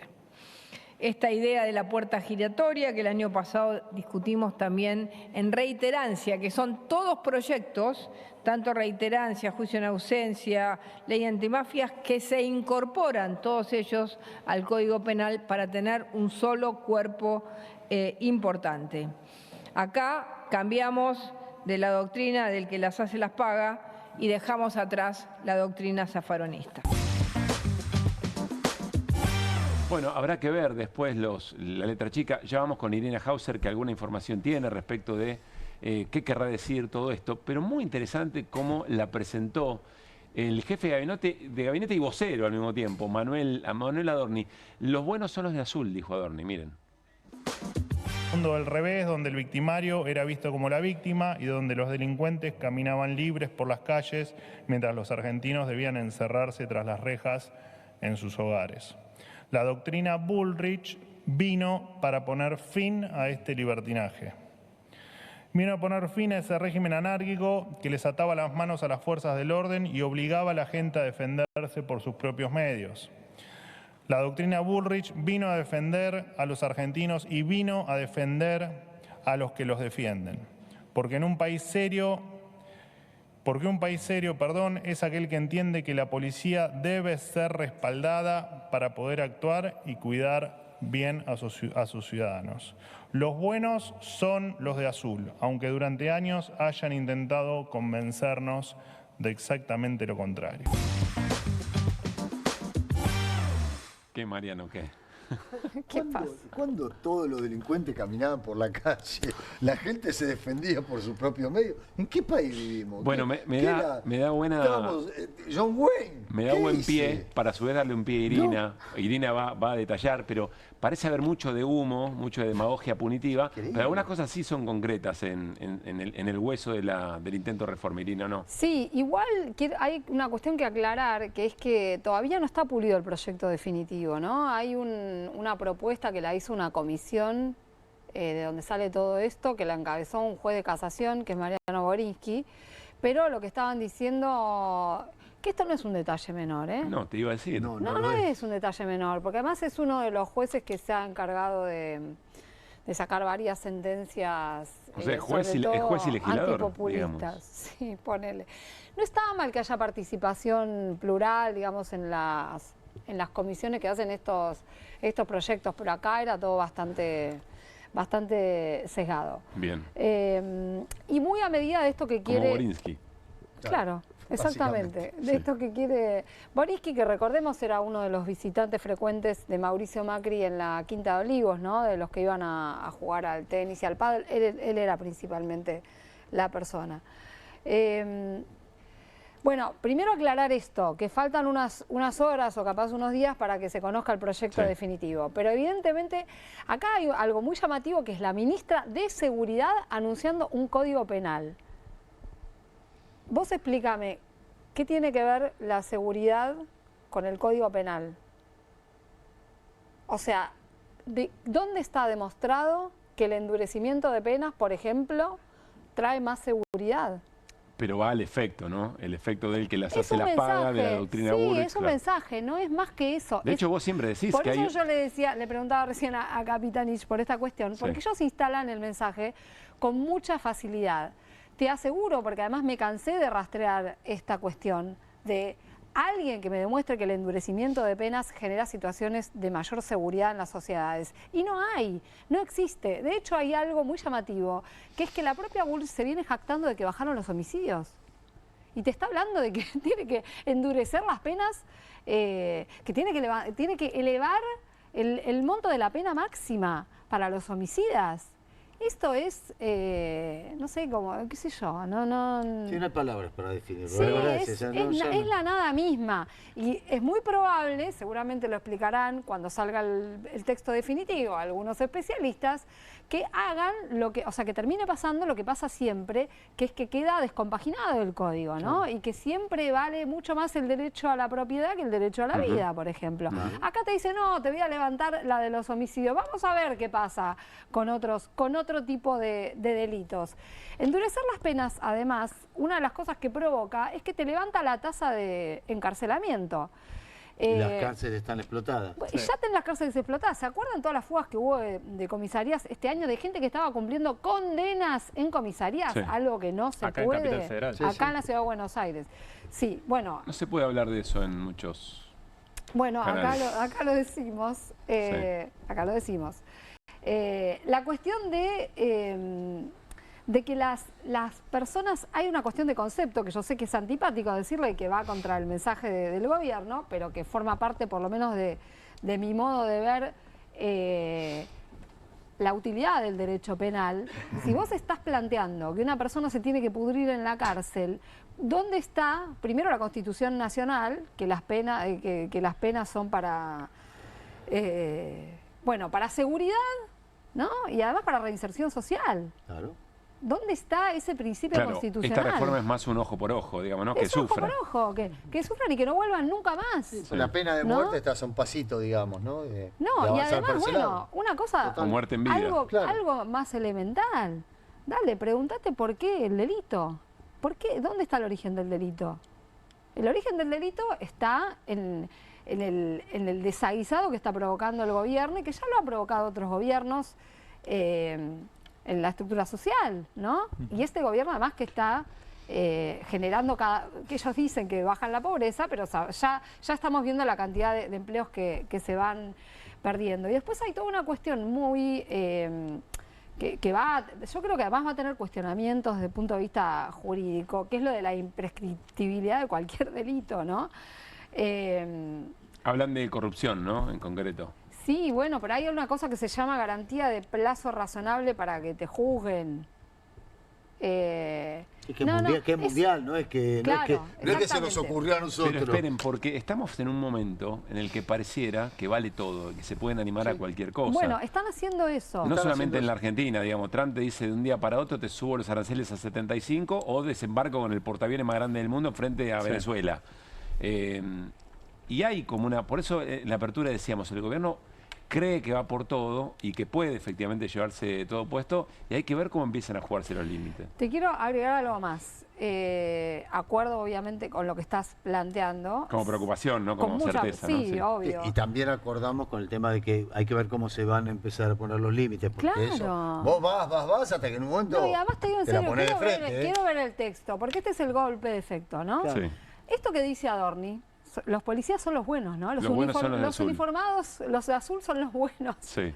Bueno, uno de los puntos de esta posible reforma plantea lo de la legítima defensa. ¿Vos te pensás que están pensando en una posible víctima de femicidio en la legítima defensa? Y no. Están pensando en la fuerza de seguridad. Que tengan habilitación para matar. Sí, que ya se la dieron igual, porque han sacado resoluciones habilitantes para esto. Entonces... Esto es interesante también. Hay parte de esta reforma que ya se dio de hecho. Que ya se está dando y que se fue dando por retazos y ellos te van metiendo cosas. Y como la reforma laboral. Es importante lo que dijo Irina al principio también, como el quilombo que hay en el Código Penal. Sí, a partir de todo que ya existe. Claro, a partir de todos estos parches mal hechos. Nadie tiene duda de que hace falta una reforma penal. Sí, que hay que borrar y empezar de vuelta. Pero no está. Cualquier jurista serio te explica que no pasa por una cuestión de endurecer penas, sino de equilibrar. Claro. Aparte, el Código Penal, algo que dice Bullrich, por ejemplo, que te garanticen que cumpla la pena. Eso no tiene que ver con el Código Penal. Eso tiene que ver con la ejecución de las condenas. Claro. ¿No? Y hay cuestiones que son normas procesales. Quiero igual, perdóname, pero me entusiasmé. No, es que hay otra parte. La mejor Irina es la entusiasmada. O la que se ríe de O la que se ríe de los nervios. Sí, qué sé yo. Cada vez que se habla de este tema, igual todo el mundo me putea después, pero sí, bueno, como Bullrich. Es una... la doctrina Bullrich es la contracara de lo que ella llama el mundo zafaroniano. Sí. O la doctrina Hauser. Otra ridiculez, sí, dentro de algún tiempo, bueno, la doctrina Hauser. No, quiero detenerme en algo. Dale. En un momento donde ella habla, que empieza a mezclar todo, la puerta giratoria y el uso de armas. ¿Lo tenemos? Dale, sí, lo tenemos. A ver. El primer tema es el agravamiento de las penas. En la Argentina, cualquiera de los delitos de robo, hurto, motochorros, al día siguiente te lo encontrabas a la vuelta de la esquina al mismo. Esto se termina. Las penas tienen una relación directa entre el delito cometido y el daño causado a las personas. Y el daño causado no es, como se entendió hasta ahora, un daño que si una persona va con un arma por la calle, se entiende que si no usa esa arma, bueno, no causa ningún daño. No, esa persona sale a la calle con un arma con el objetivo de causar un daño, a menos que sea un legítimo usuario con portación de armas o una fuerza de seguridad. En cualquier otro caso, esa persona tiene un objetivo. No sale a la calle con un arma solamente porque le divierte. Bueno, ya sabemos que este es un gobierno que alienta el uso de armas y que además ha ampliado, las posibilidades de ser legítimo usuario, ¿no? Ahora, ella está diciendo que si vos sos legítimo usuario, salís a la calle con un arma y cometés un delito, no cometiste un delito. Pues sos legítimo usuario. Porque sos legítimo usuario. ¿Vos te das cuenta el disparate que dice? Si sos un informado y vas con un arma... Sos legítimo usuario, matás a alguien y bueno, sos legítimo usuario. Y al revés, si no mataste a nadie, no hiciste a nadie, por algo tenías el arma. Por algo tenías el arma. Además. Es un disparate lo que está planteando. O se está explicando muy mal. Pero, o se metió en un lío sola, porque, claro, está la cuestión de... Pero ¿no tienen la sensación que en algún momento hay una reunión, una suerte de tormenta de ideas, y alguien empieza y se ceba y se acelera, y alguna alma por ahí dice, che, no es un montón, no, mándale todo, si en este momento va todo, lo importante es el efecto, lo importante es generar... Es eso. Parece estar reinando es el eso. efecto, pero ellos lo traducen en algún momento, algo. claro. Sí, sacan resoluciones. Sobre el tema de armas han sacado muchas resoluciones que amplían la posibilidad de tener armas y de tener armas de guerra. No, o sea, es un montón. Y bueno, y ella ligeramente te habla de esta manera. Después en el mismo speech te dice, no, bueno, pero si pasa algo dentro de un colegio y agreden a un maestro... Mezcla todo, ¿no? Claro, como diciendo, no, ojo, no se te ocurra hacer lo que hacen en Estados Unidos, porque que llevan armas al colegio. Pero bueno, pero mientras tanto igual te doy permiso que en las casas haya armas. Y ella aclara, además, no solamente legítimo usuario, que sean fuerza de seguridad. ¿Sabés por qué? Además, claro, hay un montón de agentes de seguridad fuera de servicio que utilizan sus armas. ¿Y qué sucede? Matan gente. Inocente. Bueno, y tampoco tienen derecho a matar... No, bueno, a nada. Pero matan gente que no está vinculada a la flagrancia del hecho, digamos, para decirlo de alguna manera. No sé, ya de por sí me parece un escándalo que quien comunique una reforma penal sea la ministra de Seguridad saliente. Porque yo no sé si ustedes entienden el concepto. Claro.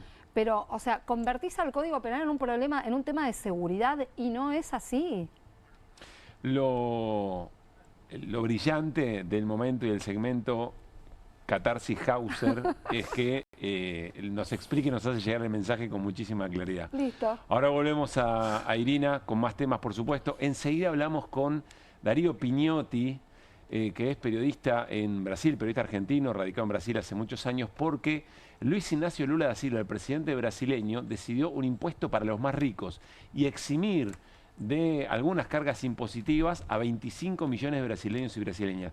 Muy interesante, ya vamos a que nos cuente con algún detalle, pero se nos vienen algunos aumentos y trae el resumen el señor Guido Bombini. Sí, porque como bien decíamos recién, en esta batalla cultural que parece plantearnos el gobierno, en donde nos tira todo el tiempo temas, ¿no? Sí. Por abajo van sucediendo cosas, ¿no? Y la economía real y los aumentos siguen estando en la vida cotidiana de cada uno de los argentinos, y los cierres de fábricas, 30 por día, también siguen sucediendo.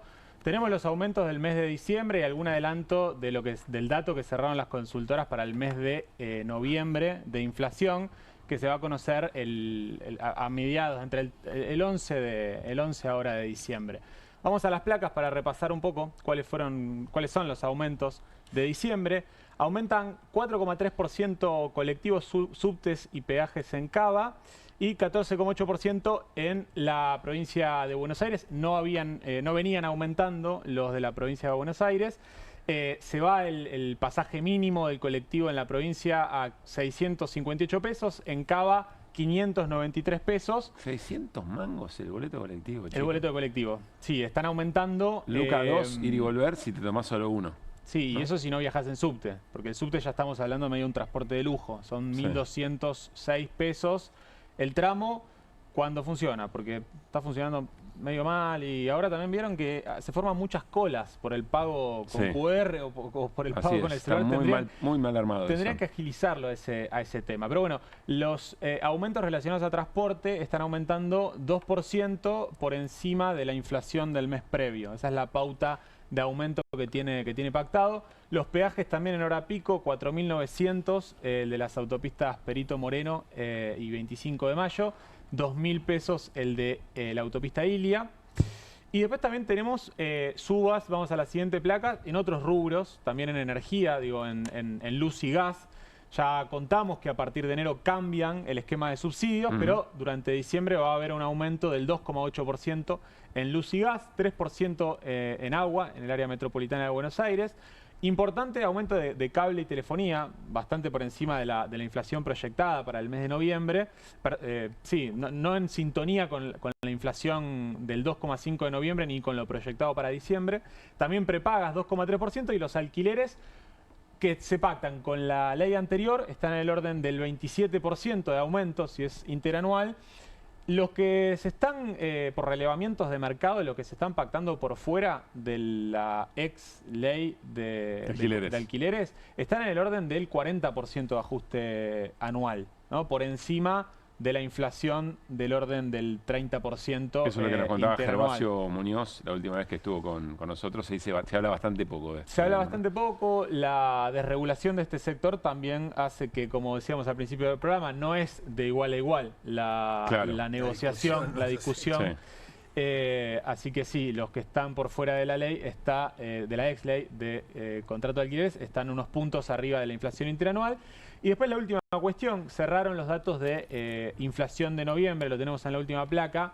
Algunas consultoras están hablando de 2,5% más o menos. A la izquierda tenemos Equilibra, 2,5% es la línea punteada, muy traccionada por la línea roja y la celeste, que fueron carnes y alimentos. Fíjense, carnes durante noviembre 5% aumentó. Y a la derecha tenemos Econviews, donde da una inflación de 3,5% para el mes de noviembre. Más o menos LSG, otras consultoras también, están más o menos en el orden del 2,5%. Recordemos, 2,3 fue la inflación de octubre y 2,1 la inflación de septiembre. O sea, no solo le cuesta perforar el piso del 2% de la inflación, sino que viene en un sendero levemente al alza en los últimos meses, que es una preocupación del gobierno y que se vincula con lo que vamos a hablar en un rato, de cuál es la principal duda que tiene el mercado, que es la no acumulación de reservas. Bueno, una de las pistas de por qué no quiere acumular reservas el Banco Central tiene que ver con la inflación. Muy atentos a esa columna de Guido en un ratito nada más, las dudas del mercado respecto al plan económico de Javier Milei. Ya saludamos a Darío Piñotti, siempre es un gusto charlar con él, periodista argentino radicado en Brasil, columnista de Página 12 y otros medios. Pero antes escuchen al presidente brasileño Luis Ignacio Lula da Silva anunciando, fundamentando un impuesto para los más ricos. ¿Se acuerdan aquí? Aporte solidario a las grandes fortunas, pero era por única vez. Acá es estructural. Escúchenlo. Minhas amigas e meus amigos, o Brasil mudou nessa última semana. Pela primeira vez, mais de 100 anos após o início do imposto de renda, privilégios de uma pequena elite financeira deram lugar à conquista para a maioria do povo brasileiro. Na última quarta-feira, dia 26 de novembro, assinei a lei que acaba com o imposto de renda para quem ganha até R$5.000 por mês. Uma proposta do nosso governo, que foi aprovada pela Câmara e pelo Senado por unanimidade e que agora passa a valer já em janeiro de 2026. Se você ganha até R$5.000 por mês, dezembro será o último mês que você terá desconto do imposto de renda no contra-cheque. E essa mesma lei reduz o imposto de quem recebe entre R$5.000 e R$7.350, que agora vai pagar menos do que pagava. Com zero de imposto de renda, uma pessoa com salário de R$4.800 pode fazer uma economia de R$4.000 em um ano. É quase um 14º salário. E o mais importante, a compensação não virá de corte na educação ou na saúde, mas da taxação dos super ricos, que ganham mais de R$1 milhão por ano e hoje não pagam nada ou quase nada de imposto. Estamos falando de 0,1% da população. De gente que ganha 10, 20, 100 vezes mais do que 99% do povo brasileiro e que vai contribuir com 10% de imposto sobre a renda para dar um alívio às famílias que trabalham, lutam e movem este país. 140 mil super ricos, pagando um pouco mais para que muitos milhões de brasileiros e brasileiras deixem de pagar. Mais do que uma correção da tabela do imposto de renda, a nova lei ataca a principal causa da desigualdade no Brasil, a chamada injustiça tributária. Parece tan fácil, ¿no? Y encima lo dice Lula con una sonrisa.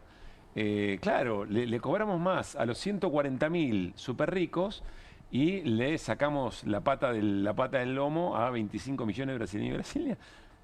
No era tan difícil. Él está hablando de los que ganan más de 25 millones de pesos por mes. Sí. Que hicimos recién la conversión. Rápidamente hicimos la conversión con Esos Guido. son los que van a pagar. Los que van a pagar son los que ganan 25 millones de pesos por mes. Vamos al detalle con nuestro colega Darío Piñotti. Darío, Pablo Caruso en QR con todo el equipo. Te saludamos. ¿Cómo estás? Pablo, compañeros, buenas noches. Lo dijo todo Lula, casi que debo omitirme porque además lo hizo de una manera tan clara.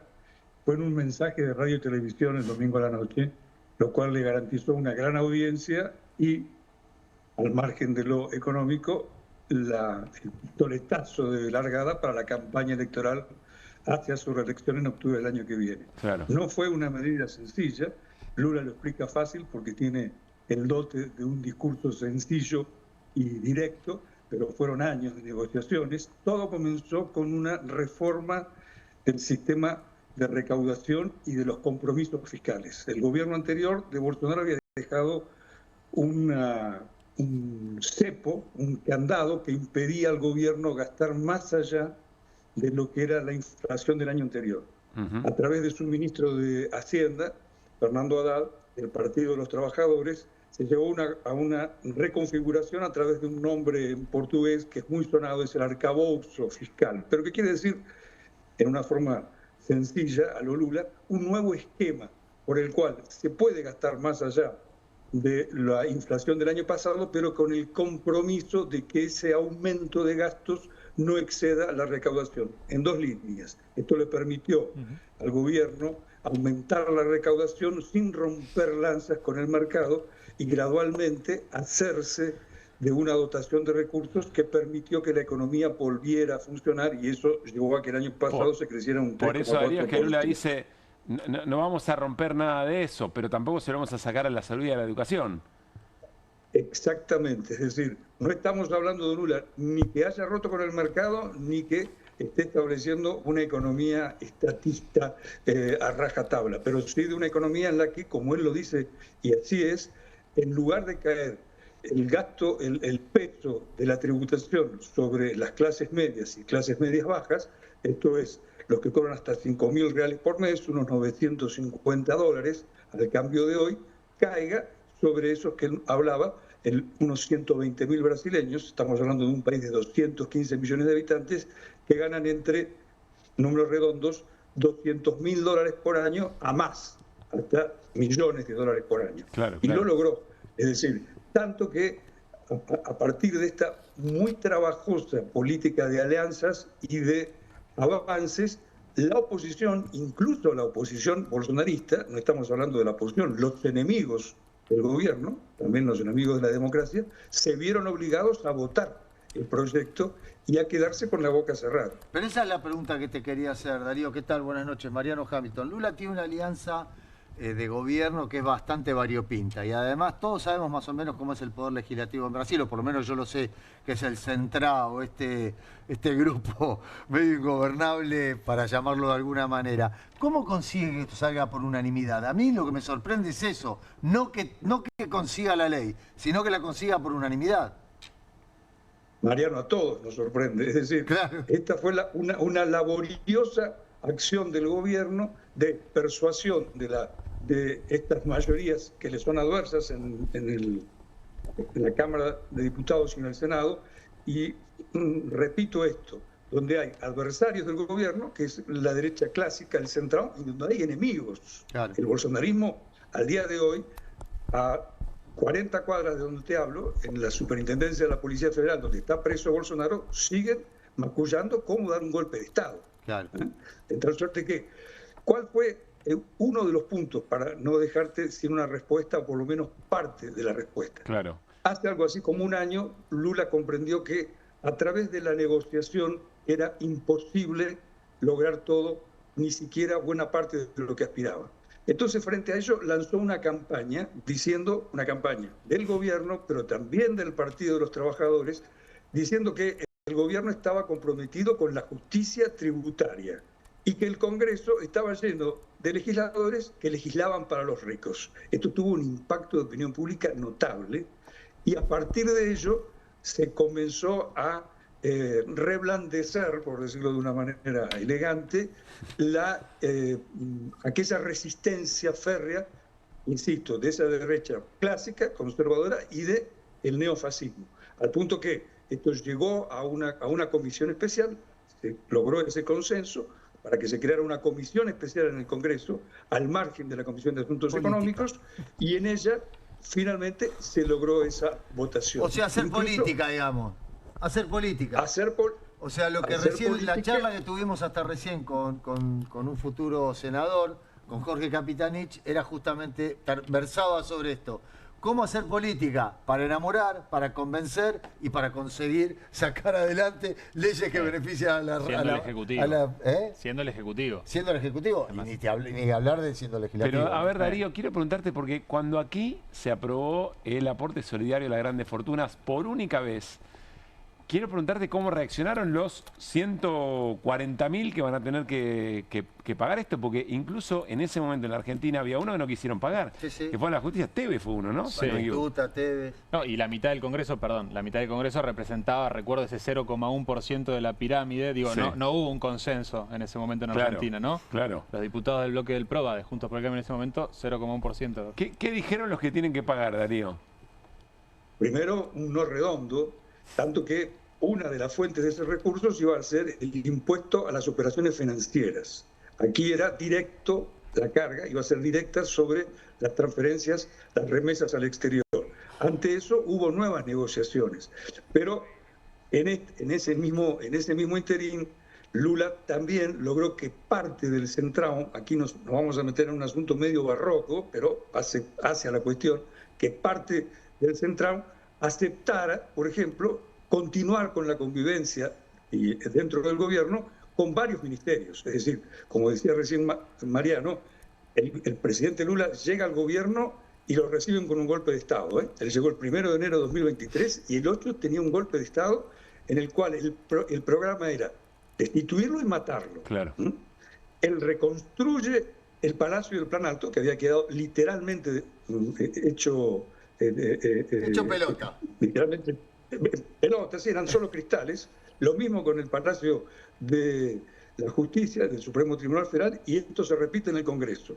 Llega el 8 de enero a la noche y empieza a reconstruir los palacios y el país.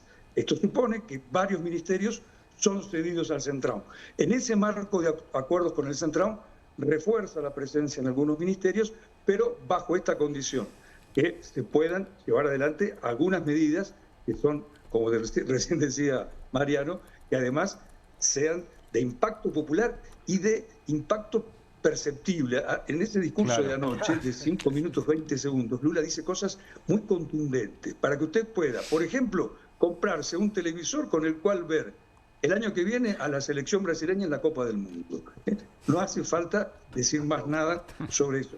Pero para completar la respuesta a tu pregunta, Pablo, finalmente con el sector financiero, al cual Lula hasta el día de hoy, incluso con esta conquista, no ha enfrentado, al grado que el presidente del Banco Central es alguien del mercado financiero, Gabriel Galípolo, pero encontrando esos atajos. Tampoco aumentó considerablemente, o esta recaudación no va a afectar a otro sector muy influyente, determinante como factor de poder en el esquema, en el tinglado político-económico, como es el agronegocios. Tampoco ellos aceptaron de buen grado y hubo concesiones hacia ellos. De tal suerte que es producto de una serie de acuerdos, de concesiones, pero si debiera opinar, y no soy alguien que esté autorizado para hacerlo en materia económica, te diría que en términos de estrategia de economía política apuntó a que el consenso de la opinión pública se volcara en un asunto económico, algo que generalmente es más ríspido para el entendimiento de la mayoría de la población, y lo logró. Y junto a esto hubo otras medidas precedentes que fueron calentando el caldo de la discusión económica al paladar de las grandes masas. Medidas como gas para todos y electricidad para todos. Esto es que el gas, ustedes saben que en Brasil el gas no es por redes, es por garrafas, y, o sea, no hay un sistema de gasificación nacional, y la electricidad tuvieran grandes subsidios para las clases medias y medias bajas, al punto que para los sectores más empobrecidos, los sectores favorecidos por la Bolsa Familia, las garrafas de gas comenzaron a llegar gratis. ¿Perdón? ¿Gratis? Gratis. O sea, si vos demostrás que estás dentro del programa de la Bolsa Familia, no te pagan, no te cobran la garrafa. Claro que ahí estamos hablando de un universo muy inferior al número de personas que quedaron libres de pagar el impuesto de renta. Claro. Los que no pagan, los que pagan impuesto de renta cero, que cobran hasta 5.000 reales, inclusive hay una alícuota que también reduce el pago del impuesto de renta entre los que ganan hasta 7.500 reales. Digo esto del gas y de la luz porque también nace a ese debate popular. Lula hizo en la economía, otra vez diciéndolo de una manera muy llana, algo parecido a lo que ha hecho con la política externa. Al mercado y al Palacio Itamaraty, que es el Ministerio de Relaciones Exteriores, no se los puede, o la decisión de Lula es no entrarle al toro de frente a ninguno de los dos. Por tanto, al ministro de Relaciones Exteriores se lo designa, igual que al presidente del Banco Central, en un pacto, en el caso de la política externa, con la fuerte estructura de la diplomacia. Pero en el caso de la política externa, Lula tiene un consejero que es tan importante como el canciller, que es Celso Amorín. Y aquí es donde la política externa gana visos de progresista, gana visos latinoamericanistas. Acá ocurre lo mismo. Para dialogar o mantener una convivencia a veces pacífica, a veces tensa con el mercado, está Gabriel Galípolo, un banquero. Alguien que ha trabajado toda su vida en la avenida Faría Lima, en la avenida de los bancos en San Pablo. Pero para el Ministerio de Hacienda se guardó el derecho de designar a alguien del PT, a un viejo dirigente del PT, a un antiguo dirigente del PT, Fernando Haddad, que ya fue candidato a presidente cuando Lula estuvo preso en 2018, y que, si bien no es de las alas más radicales del PT, dentro del PT también hay quienes lo critican. Obviamente es alguien que tiene diálogo con el presidente y que hablan de economía en términos de economía política, no de ajuste. Darío, gracias como siempre por este rato en esta noche. Un gran abrazo. Un abrazo, Pablo, un abrazo a todos los compañeros. Que esté muy bien. Por supuesto, en todas estas negociaciones está claro que no es probablemente la medida ideal, pero es la medida posible. Pero es una medida posible que le cobra mayor impuesto a 125.000 super ricos de Brasil. Sí. En la esencia de la política, ¿cómo recaudás o a quién le pedís el esfuerzo? ¿Y cómo repartís? Es lo que es 2 más 2, como decía, sí, 2 más 2, pero hasta 4. donde entiendo, con ese candado que había, no sé si es exactamente igual, me parece que no, pero ¿se acuerdan que Milei dice, bueno, parecía la ley fiscal? Claro, quiero establecer por ley que no se puede gastar más de el equilibrio fiscal primario, si no me equivoco. Sí, es poco distinta a lo que planteaba, pero parecía una espíritu. restricción. Sí, bueno, una está bien, restricción presupuestaria. No, eso no lo tocamos. Pero no se lo vamos a cobrar ni a la salud ni a la educación. Respecto a lo que era muy claro cuando decía el que pone un ministro, a un canciller que respeta la tradición, y que pone un ministro de Economía que respeta, y que un banco central que respeta, el que maneja todo es Lula. El que maneja las relaciones exteriores es Lula. Celso Amorín como asesor y lo tiene Haddad. Pero el que maneja las relaciones exteriores es Lula, no es el canciller. Tanda, al regresar, atención. Vamos a hablar con Irina Hauser, causa 3, causa Andis, una declaración muy importante. El primero que fue llamado a indagatoria y que habló. Vamos a hablar con Guido Bambini, la duda de los mercados sobre el plan económico de Milei, y les vamos a mostrar una imagen del partido entre Barraca Central y Gimnasia y Esgrima La Plata. Ganó Gimnasia y Esgrima La Plata. A partir de ahí, pintame la aldea y te contaré el mundo. A partir de ahí, Mariano dice cómo está la AFA hoy, después de todo el escándalo Central, Chiquitapia, la SAD, etcétera. Ya venimos. Movete a las promos que querés. Movete a las promos que buscas. Movete a Credicop. Las mejores promos de ahorro en supermercados y ahorro en combustibles todas las semanas pagando con los medios de pago Credicop. Más promos como estas, movete a nuestras redes. Movete a Credicop. Movete a un banco distinto. Banco Credicop Cooperativo. La banca solidaria. ¿Pensás que las subastas no son para vos? Son para todos, porque podés comprar y vender desde donde estés de manera rápida, fácil y confiable. ¿Querés participar de nuestra próxima subasta?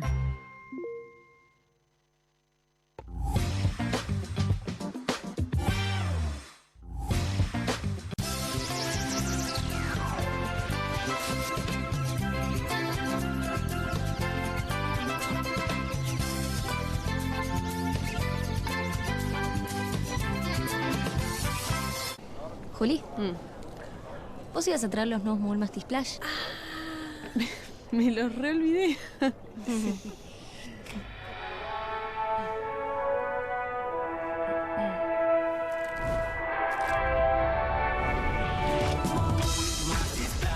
Crujientes y rellenos, no vas a querer compartirlos, no vas a poder esconderlos. Prueba los nuevos caramelos masticables de Moguri. También en su versión Extreme. Con Telecentro, esta Navidad se aburre el que quiere. Regala el Deco 4K con tecnología Android TV más internet 1000 megas. Y ahora además, sumale un joystick para disfrutar los juegos del Deco. Pedilo ahora y recibite de Papá Noel con Telecentro. Telecentro, conectando con vos. Cueste lo que cueste. El primer streaming de Perfil.com, conducido por Román Uch junto al Doc Juan Heruela, los periodistas Marcelo Mármol Moura y Lucas Buceta. Información deportiva, opinión y análisis. Cueste lo que cueste. De lunes a viernes, a las 10 horas, por Bravo TV. Emprendidos, con la conducción de Ornella Flench. Historias de emprendedores en primera persona. Consejos prácticos para alcanzar sus metas. Emprendidos, de lunes a viernes a las 12 horas por Bravo TV. Bienvenido a todo Latinoamérica. Caras TV llegó a DirecTV, el canal de las celebridades. Entretenimiento exclusivo las 24 horas del día. Más Caras, con la conducción de Héctor Maugeri. Red Carpet, Caras News, Caras Realeza, Caras Fashion, Caras TV. Llegó a DirecTV. Contenidos exclusivos para toda Latinoamérica.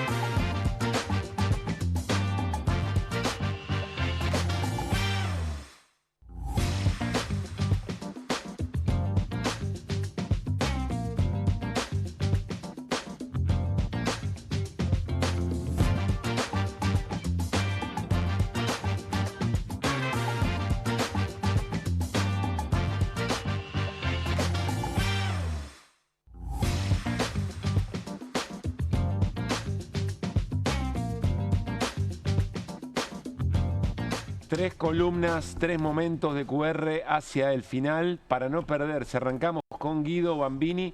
Las preguntas del mercado respecto del plan económico de Milei. ¿Cuáles son, Guido? Sí, vamos a meterle ritmo porque es largo esto. Bueno, te seguimos. Sí.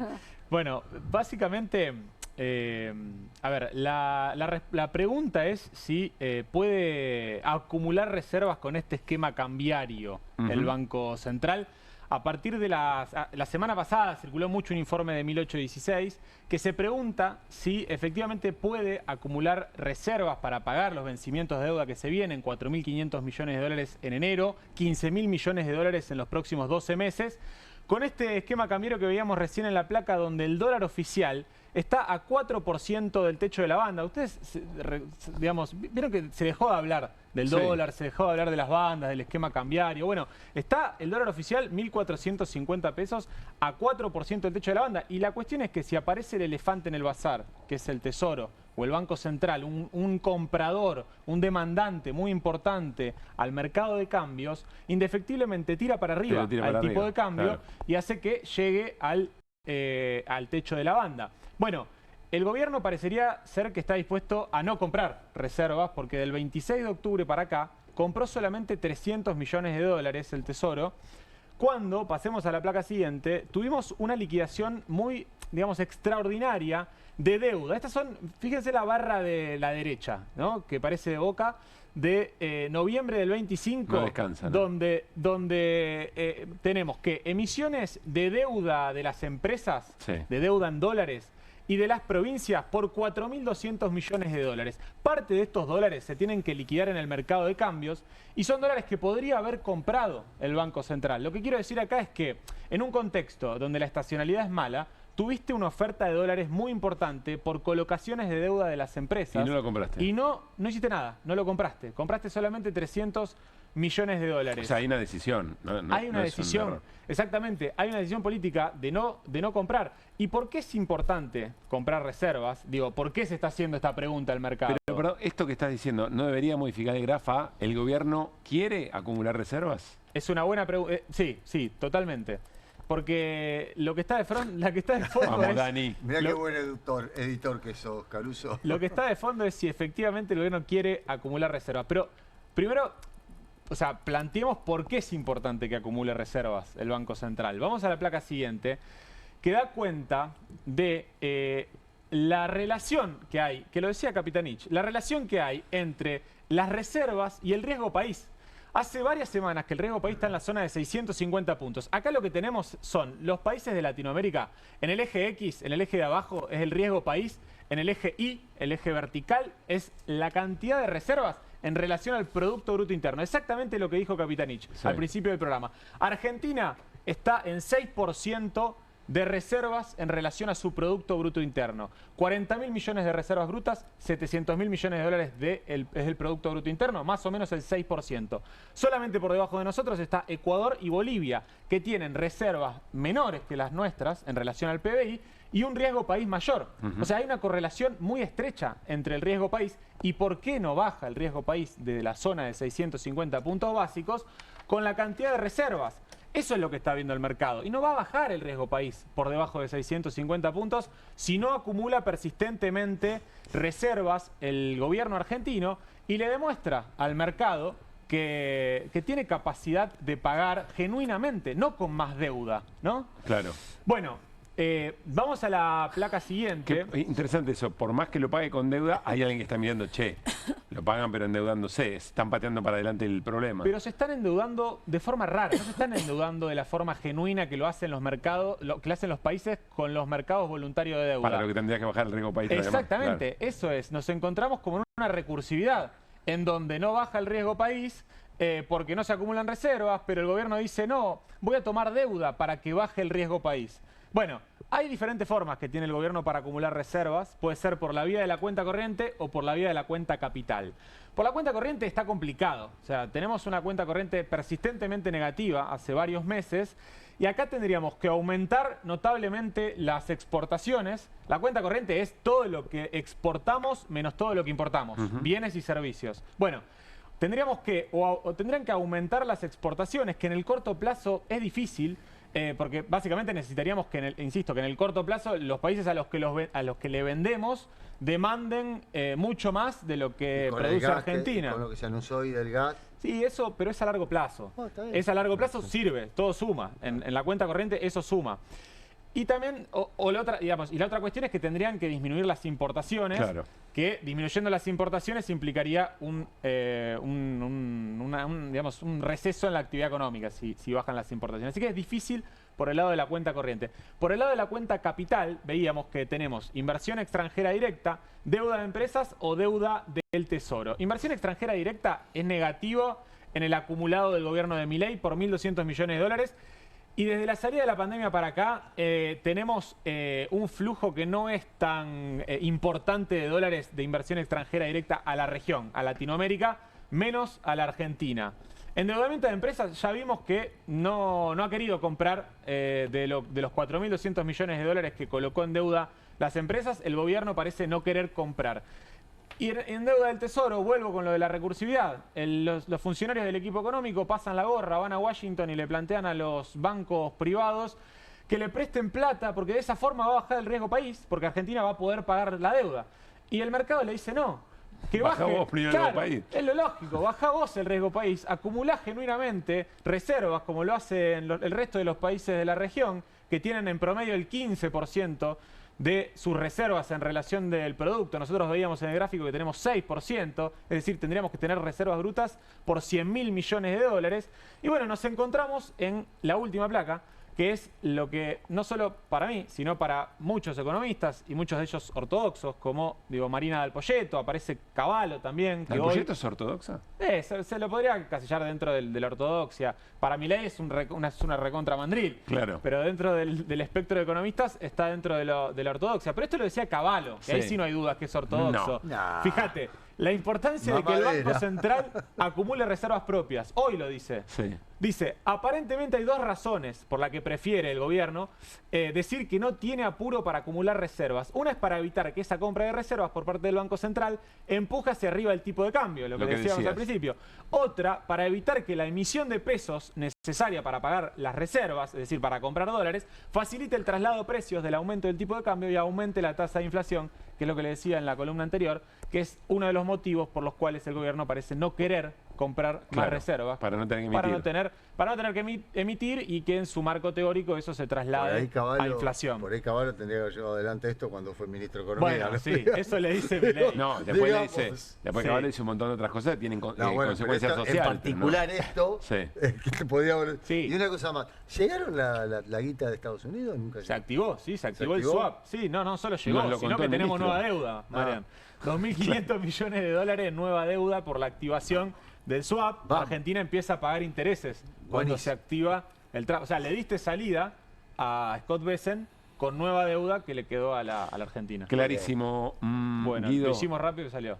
Muy bien y muy claro, por cierto. Irina, declaración muy importante en la causa 3, en la causa ANDIS, Agencia Nacional de Discapacidad. ¿Quién fue y qué dijo? Importante esta declaración de Edgar Roger Grant. Vos decís quién será. Sí. Y te digo el nombre y ahora te voy a decir, te voy a explicar lo que dijo. También para que no se dejen distraer, porque Bueno. hoy circuló mucho un peritaje que mandó a hacer Españolo en forma privada sobre los audios. La IA. No es el eje de la cuestión. Españolo mandó a hacer un peritaje diciendo, están manipulados, están cortados. Ya sabemos que están cortados. Ya sabemos No, pero que... él dice que hay. Dice que- Estoy entrando en la trampa. No entres en la trampa. Dice que hay inteligencia artificial, Sí. pero bueno, una cantidad de cosas que no están en discusión. Bien. Porque el dictamen del fiscal Picardi no utilizó los audios. Claro. Así que Bien. vamos, no importa, igual si querés mañana te cuento de qué se trata. Pero lo importante hoy es que declaró una persona, Roger Edgar Grant, que trabajaba en el área como coordinador de gestión de urgencias dentro de el área de acceso a la salud de la Agencia de Discapacidad, que apuntó contra quien era su jefe, uno de los principales imputados, que se llama Daniel Garbellini. La declaración de este hombre lo que hace es ratificar la hipótesis de la Fiscalía de que existió un arreglo y una coordinación para elegir a las droguerías a las que se le adjudicaba la compra de medicamentos, en qué momento se les pagaba y cuánto se les pagaba, es decir, con qué sobreprecios. Eso es lo que está confirmando este hombre al apuntar a Daniel Garbellini. Él dice, ¿Es la yo primera vez que hacía- alguien declara de esta Sí, manera la causa? Sí, por eso es tan importante. Él dice, yo hacía lo que me decía Garbellini, como tratando de quitarse la responsabilidad de encima y de trasladarla a este exfuncionario. Pero reconociendo que todo eso pasaba. reconociendo que todo eso pasaba, y además lo que está muy claro en el dictamen de Picardi son los mensajes que él recibía de Garbellini, los que él le contestaba, perfectamente al tanto de hoy se le paga tal, entra tal en el sistema, a tal queda afuera, se hace de esta manera. Hablaban del grupo especial. ¿Te acordás que era el grupo de 4 droguerías, Sí. que eran las selectas a las que se le daban determinadas? confirma todo. Confirma absolutamente todo lo que el eje, ¿no? El núcleo de lo que se planteó hasta ahora. Él cuenta que entra a la ANDIS porque lo designa Garbellini, que entra en el 2024 llamado por él. Habían trabajado juntos en la obra social del personal de seguridad antes. Garbellini, además... Garbellini está vinculado también con Achabajian, que es el que yo te había contado, que ocupaba el lugar de Garbellini en la época del gobierno de Mauricio Macri. Bueno, muy importante esta declaración, que lo que hace es romper lo que hasta ahora era un pacto de silencio, evidentemente entre quienes declararon hasta el momento. Así que algo se empezó a romper, y quién te dice, próximas declaraciones se pueda avanzar un poco más, pero te diría que esto es bastante más relevante que... que los audios editados. No, ahí la pregunta, ya cerramos, pero ahí la pregunta es sí, porque los audios estén, o que alguien entienda que esos audios no se pueden utilizar como pruebas, y eso anula todo el resto de la investigación. Ya lo hablamos Eso bastante. es lo que está pidiendo Españolo. Claro. Españolo pide que lo sobresean. Es la teoría del fruto del árbol envenenado. Sí. La Cámara Federal va a tomar pronto, muy pronto, una decisión sobre los audios, pero que no tiene que ver estrictamente con ese planteo, sino con si hubo o no una violación a la intimidad. El fiscal Picardi y el juez Casanello ya rechazaron esto, y Picardi no tomó los audios para hacer el desarrollo de su argumentación. Para nada, para nada. Lo que dijo es, hubo unos audios que aparecieron, hubo un denunciante que tomó el eje de esos audios, pero que dijo, existió tal cosa. Claro. Y yo empecé a investigar. A partir de ahí. Exactamente. Gracias, Siri. Nos vamos a la pausa. Volvemos. Mariano Hamilton, a partir de una escena, les diría, de una foto, cómo está la AFA, qué es lo que está pasando, en qué momento estamos en el affair AFA. ¿Quién Que va no a es el hacer affair eso? Mariano Hamilton. ¿Ah, yo? Correcto. Bueno. Pausa y estamos.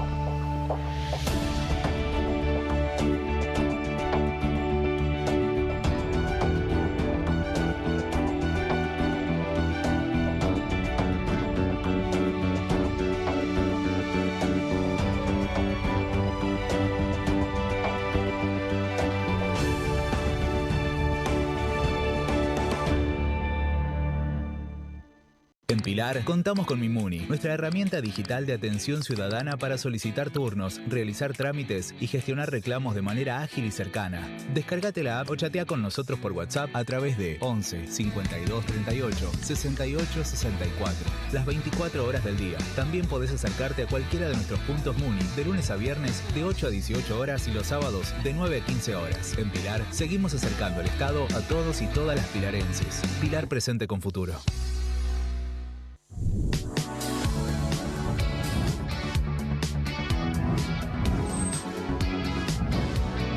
Soy Agustín Neglia, los invito a todos a ver por Amazon Prime lo mejor de La Rioja en nuestra nueva serie de viajes Super Guide por Amazon Prime.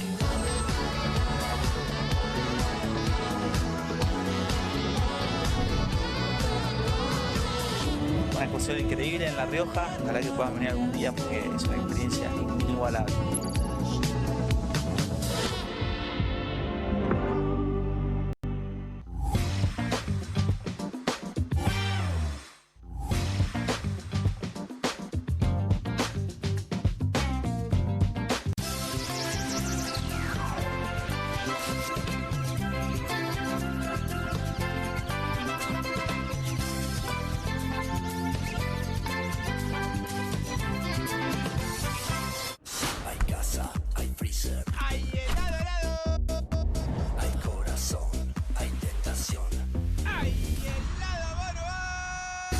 Hay casa, hay freezer y tus chocolates y golosinas favoritas hechas helado.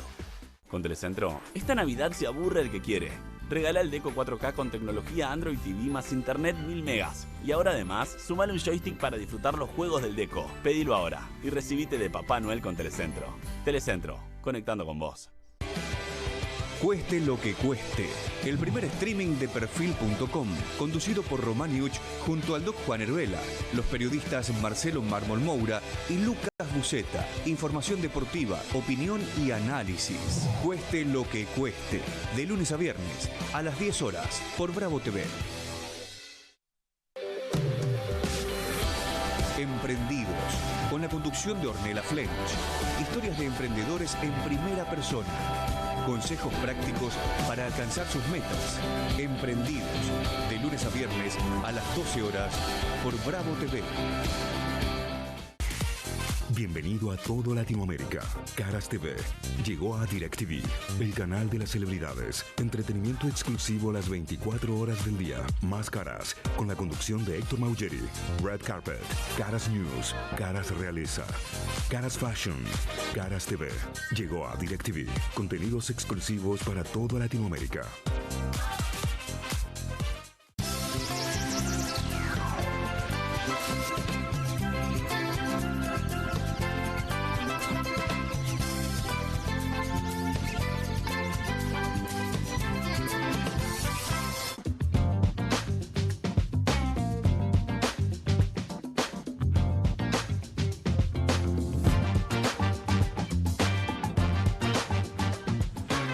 Te tiré un dato que no puedes creer, Mariano.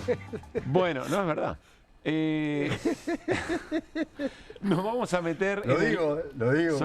No, pero es cierto. Es Solemos un datazo, tener es un datazo. el bar. ¿Quién ganó un premio bailando el malambo en Cosquín? Alejo Vélez, el 9 de Central. Muy bien. Bueno, no, del campeón. No, Gustavo Vélez. Pensamos que era Gustavo Vélez.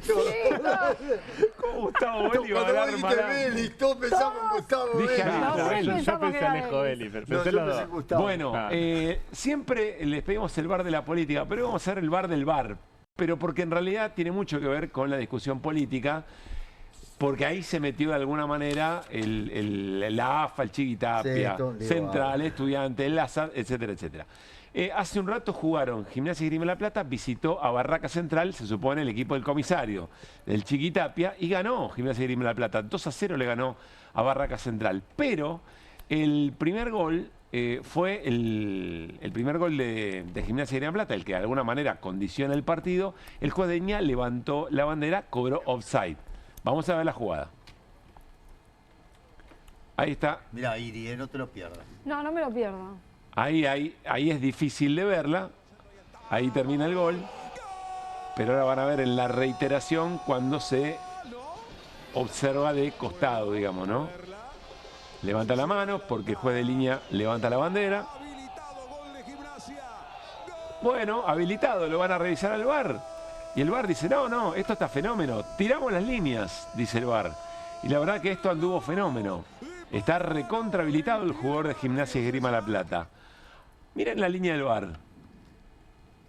Curiosa, ¿no? Es curiosa. Entonces, Mariano Hamilton, a partir de esta foto, esta es nuestra aldea, pintame el mundo. Bueno, te pinto el mundo. Jugó Central Córdoba contra Estudiantes de La Plata el viernes. Ganó Estudiantes de La Plata 1-0. Creo que pasamos por delante. Ahí vamos a eso. Volvemos a mostrarme la imagen para que no quede ninguna duda. Fíjense la distancia que hay en el borde inferior, en el ángulo inferior del área respecto de la línea azul. Y miren allá arriba donde termina. Está un poco torcida. Hay quienes dicen, no... El ingeniero lo explica. Bueno. El ingeniero Bambini tiene una explicación. Esto lo habíamos hablado igual, de la discrecionalidad que tiene la... lo hablamos hace como 2 años. Lo contaste cuando se instaló el VAR, que es una personita la que dibuja la línea. Es impresionante. Claro, el argumento que yo leí de algunos periodistas deportivos, yo en principio concuerdo, pero no soy especialista en el tema, plantea de que las líneas no tienen que ser, como están trazadas, paralelas, sino que tienen que confluir a el punto de fuga. Si no, volvamos a la imagen un segundo y digamos, uno tendería a pensar de que las líneas del canchero, que marca el canchero, deberían ser... El pasto, el corte de pasto. Del corte del pasto, deberían ser paralelas a la del área grande. Guido que Bambini, no lo son. Guido, fíjate, pues si ponen en la pantalla grande aquí, fíjate a qué distancia tiene el pie izquierdo el jugador de Gimnasia de la línea de referencia, y a qué distancia tiene el pie izquierdo el jugador de Gimnasia en la línea de referencia. No más preguntas, señor juez. Fíjate eso, nada más. Pero además, fíjate, el pie izquierdo, a ver si el pie izquierdo, el de Gimnasia... Seguime, chango. Te miro. Mirá. El pie izquierdo, acá. Sí. ¿Cuánto hay acá? Sí, no sé. La distancia del pie de Gimnasia. Y mirá la distancia del pie acá. Está bien, sí. ¿Cómo está bien? Parecería. Y estamos hablando de eso, hermano. ¿De qué estamos hablando? Bueno, podría jugar la cámara una mala pasada. Ah, claro, que jugó la cámara una mala pasada. Podría jugar la cámara una mala pasada. Pero ese es el argumento que plantea. Siguiendo al punto de fuga, eventualmente... Es cierto que el punto de fuga está medio, si volvemos a la imagen un además segundo, el punto de fuga lo puedes poner donde quieras también. Pero la inclinación del punto de fuga del pasto es mucho menos grosera y más amable que la de la línea azul. Pero además mirá el pie donde está. No, el pie del jugador. Lo del pie es otro argumento. Pero no, es el argumento. Puede ser. En fuga. Puede ser. Bueno, los pollitos en fuga, andá. Vemos esta escena que convalida un gol para el equipo que está enfrentando, insisto, al caballo del comisario. Entonces, ¿qué ves acá, Mariano? Veo que este fin de semana, curiosamente, los caballos de los comisarios de Tapia y de Tobillino... ¿Que son cuáles? ¿Barraca sí? Central Córdoba de Santiago del Estero, Deportivo Madryn y Barraca Central, perdieron los 3. Justo coincide con esto que está pasando y vemos en el fútbol, de decir, no, es un desmadre lo que están haciendo, solamente benefician a algunos, perjudican a otros, esto, lo otro, o sea, uno de los 3 tendrían que haber beneficiado. Lo que digo para disimularlo un poco, ¿no? Disimular un poco. Hasta en esto sos grosero. Yo quiero decir esto. Hoy en la radio se dio esta hipótesis, Mariano y yo. Me puse mal, porque la verdad es que Gimnasia jugó mejor que Barracas. Es que eso está fuera de discusión. Río Cuarto jugó mejor que Deportivo Madryn. Y Estudiantes jugó mejor que Central Córdoba. Y Estudiantes jugó mejor que Central Córdoba. Yo no estoy cuestionando la legitimidad de los triunfos de estos 3 equipos. Lo que digo es, en una situación normal de hace dos semanas atrás, o sea, lo que venía pasando, te pitan todo en contra, te van empujando contra el arco, y de las chiquitas San Lorenzo jugó mejor que Central Córdoba y perdió 1-0. 2-1. Perdón, 2-1. Sí. O sea, jugó mejor San Lorenzo que Central Córdoba. Claramente jugó segundo mejor. Tiempo no sé. Segundo tiempo. Y no vamos a discutir las decisiones arbitrales ni la de ese expulsión partido. de Romania, ni el penal cobrado, ni el full que no le cobraron a Ceruti, un montón de cosas. Lo que quiero decir es, muchachos, paren un poquito. Para un lado o para otro, paren un poquito. Se ven mucho las costuras todo el tiempo. Incluso de la discusión pero de fondo. además te lo dije, y además no me sorprendería que salieran campeones estudiantes en medio de este quilombo, ¿entendés? Porque sería como, ya si, bueno, cerremos todo, vamos por otro lado. Lo que hay que hacer es, ¿sabes cuál es la diferencia entre Grondona y Tapia? ¿Cuál? Julio Grondona y el Chiqui Tapia. La diferencia entre Julio Grondona y el Chiqui Tapia. Esa es la diferencia entre Julio Grondona y el Chiqui Tapia. Irina Hauser, muchas gracias por esta noche. Lo Por mismo. favor, un placer. Mariano Hamilton, Guido Bambini. Un placer. Nos vamos, gracias por haber estado ahí. Punto de fuga, terminamos hablando de Ocupate de la economía, hermano. Perspectiva y puntos de fuga. Que la pasen, y siempre hablando de modelos, además, ¿no? Claro.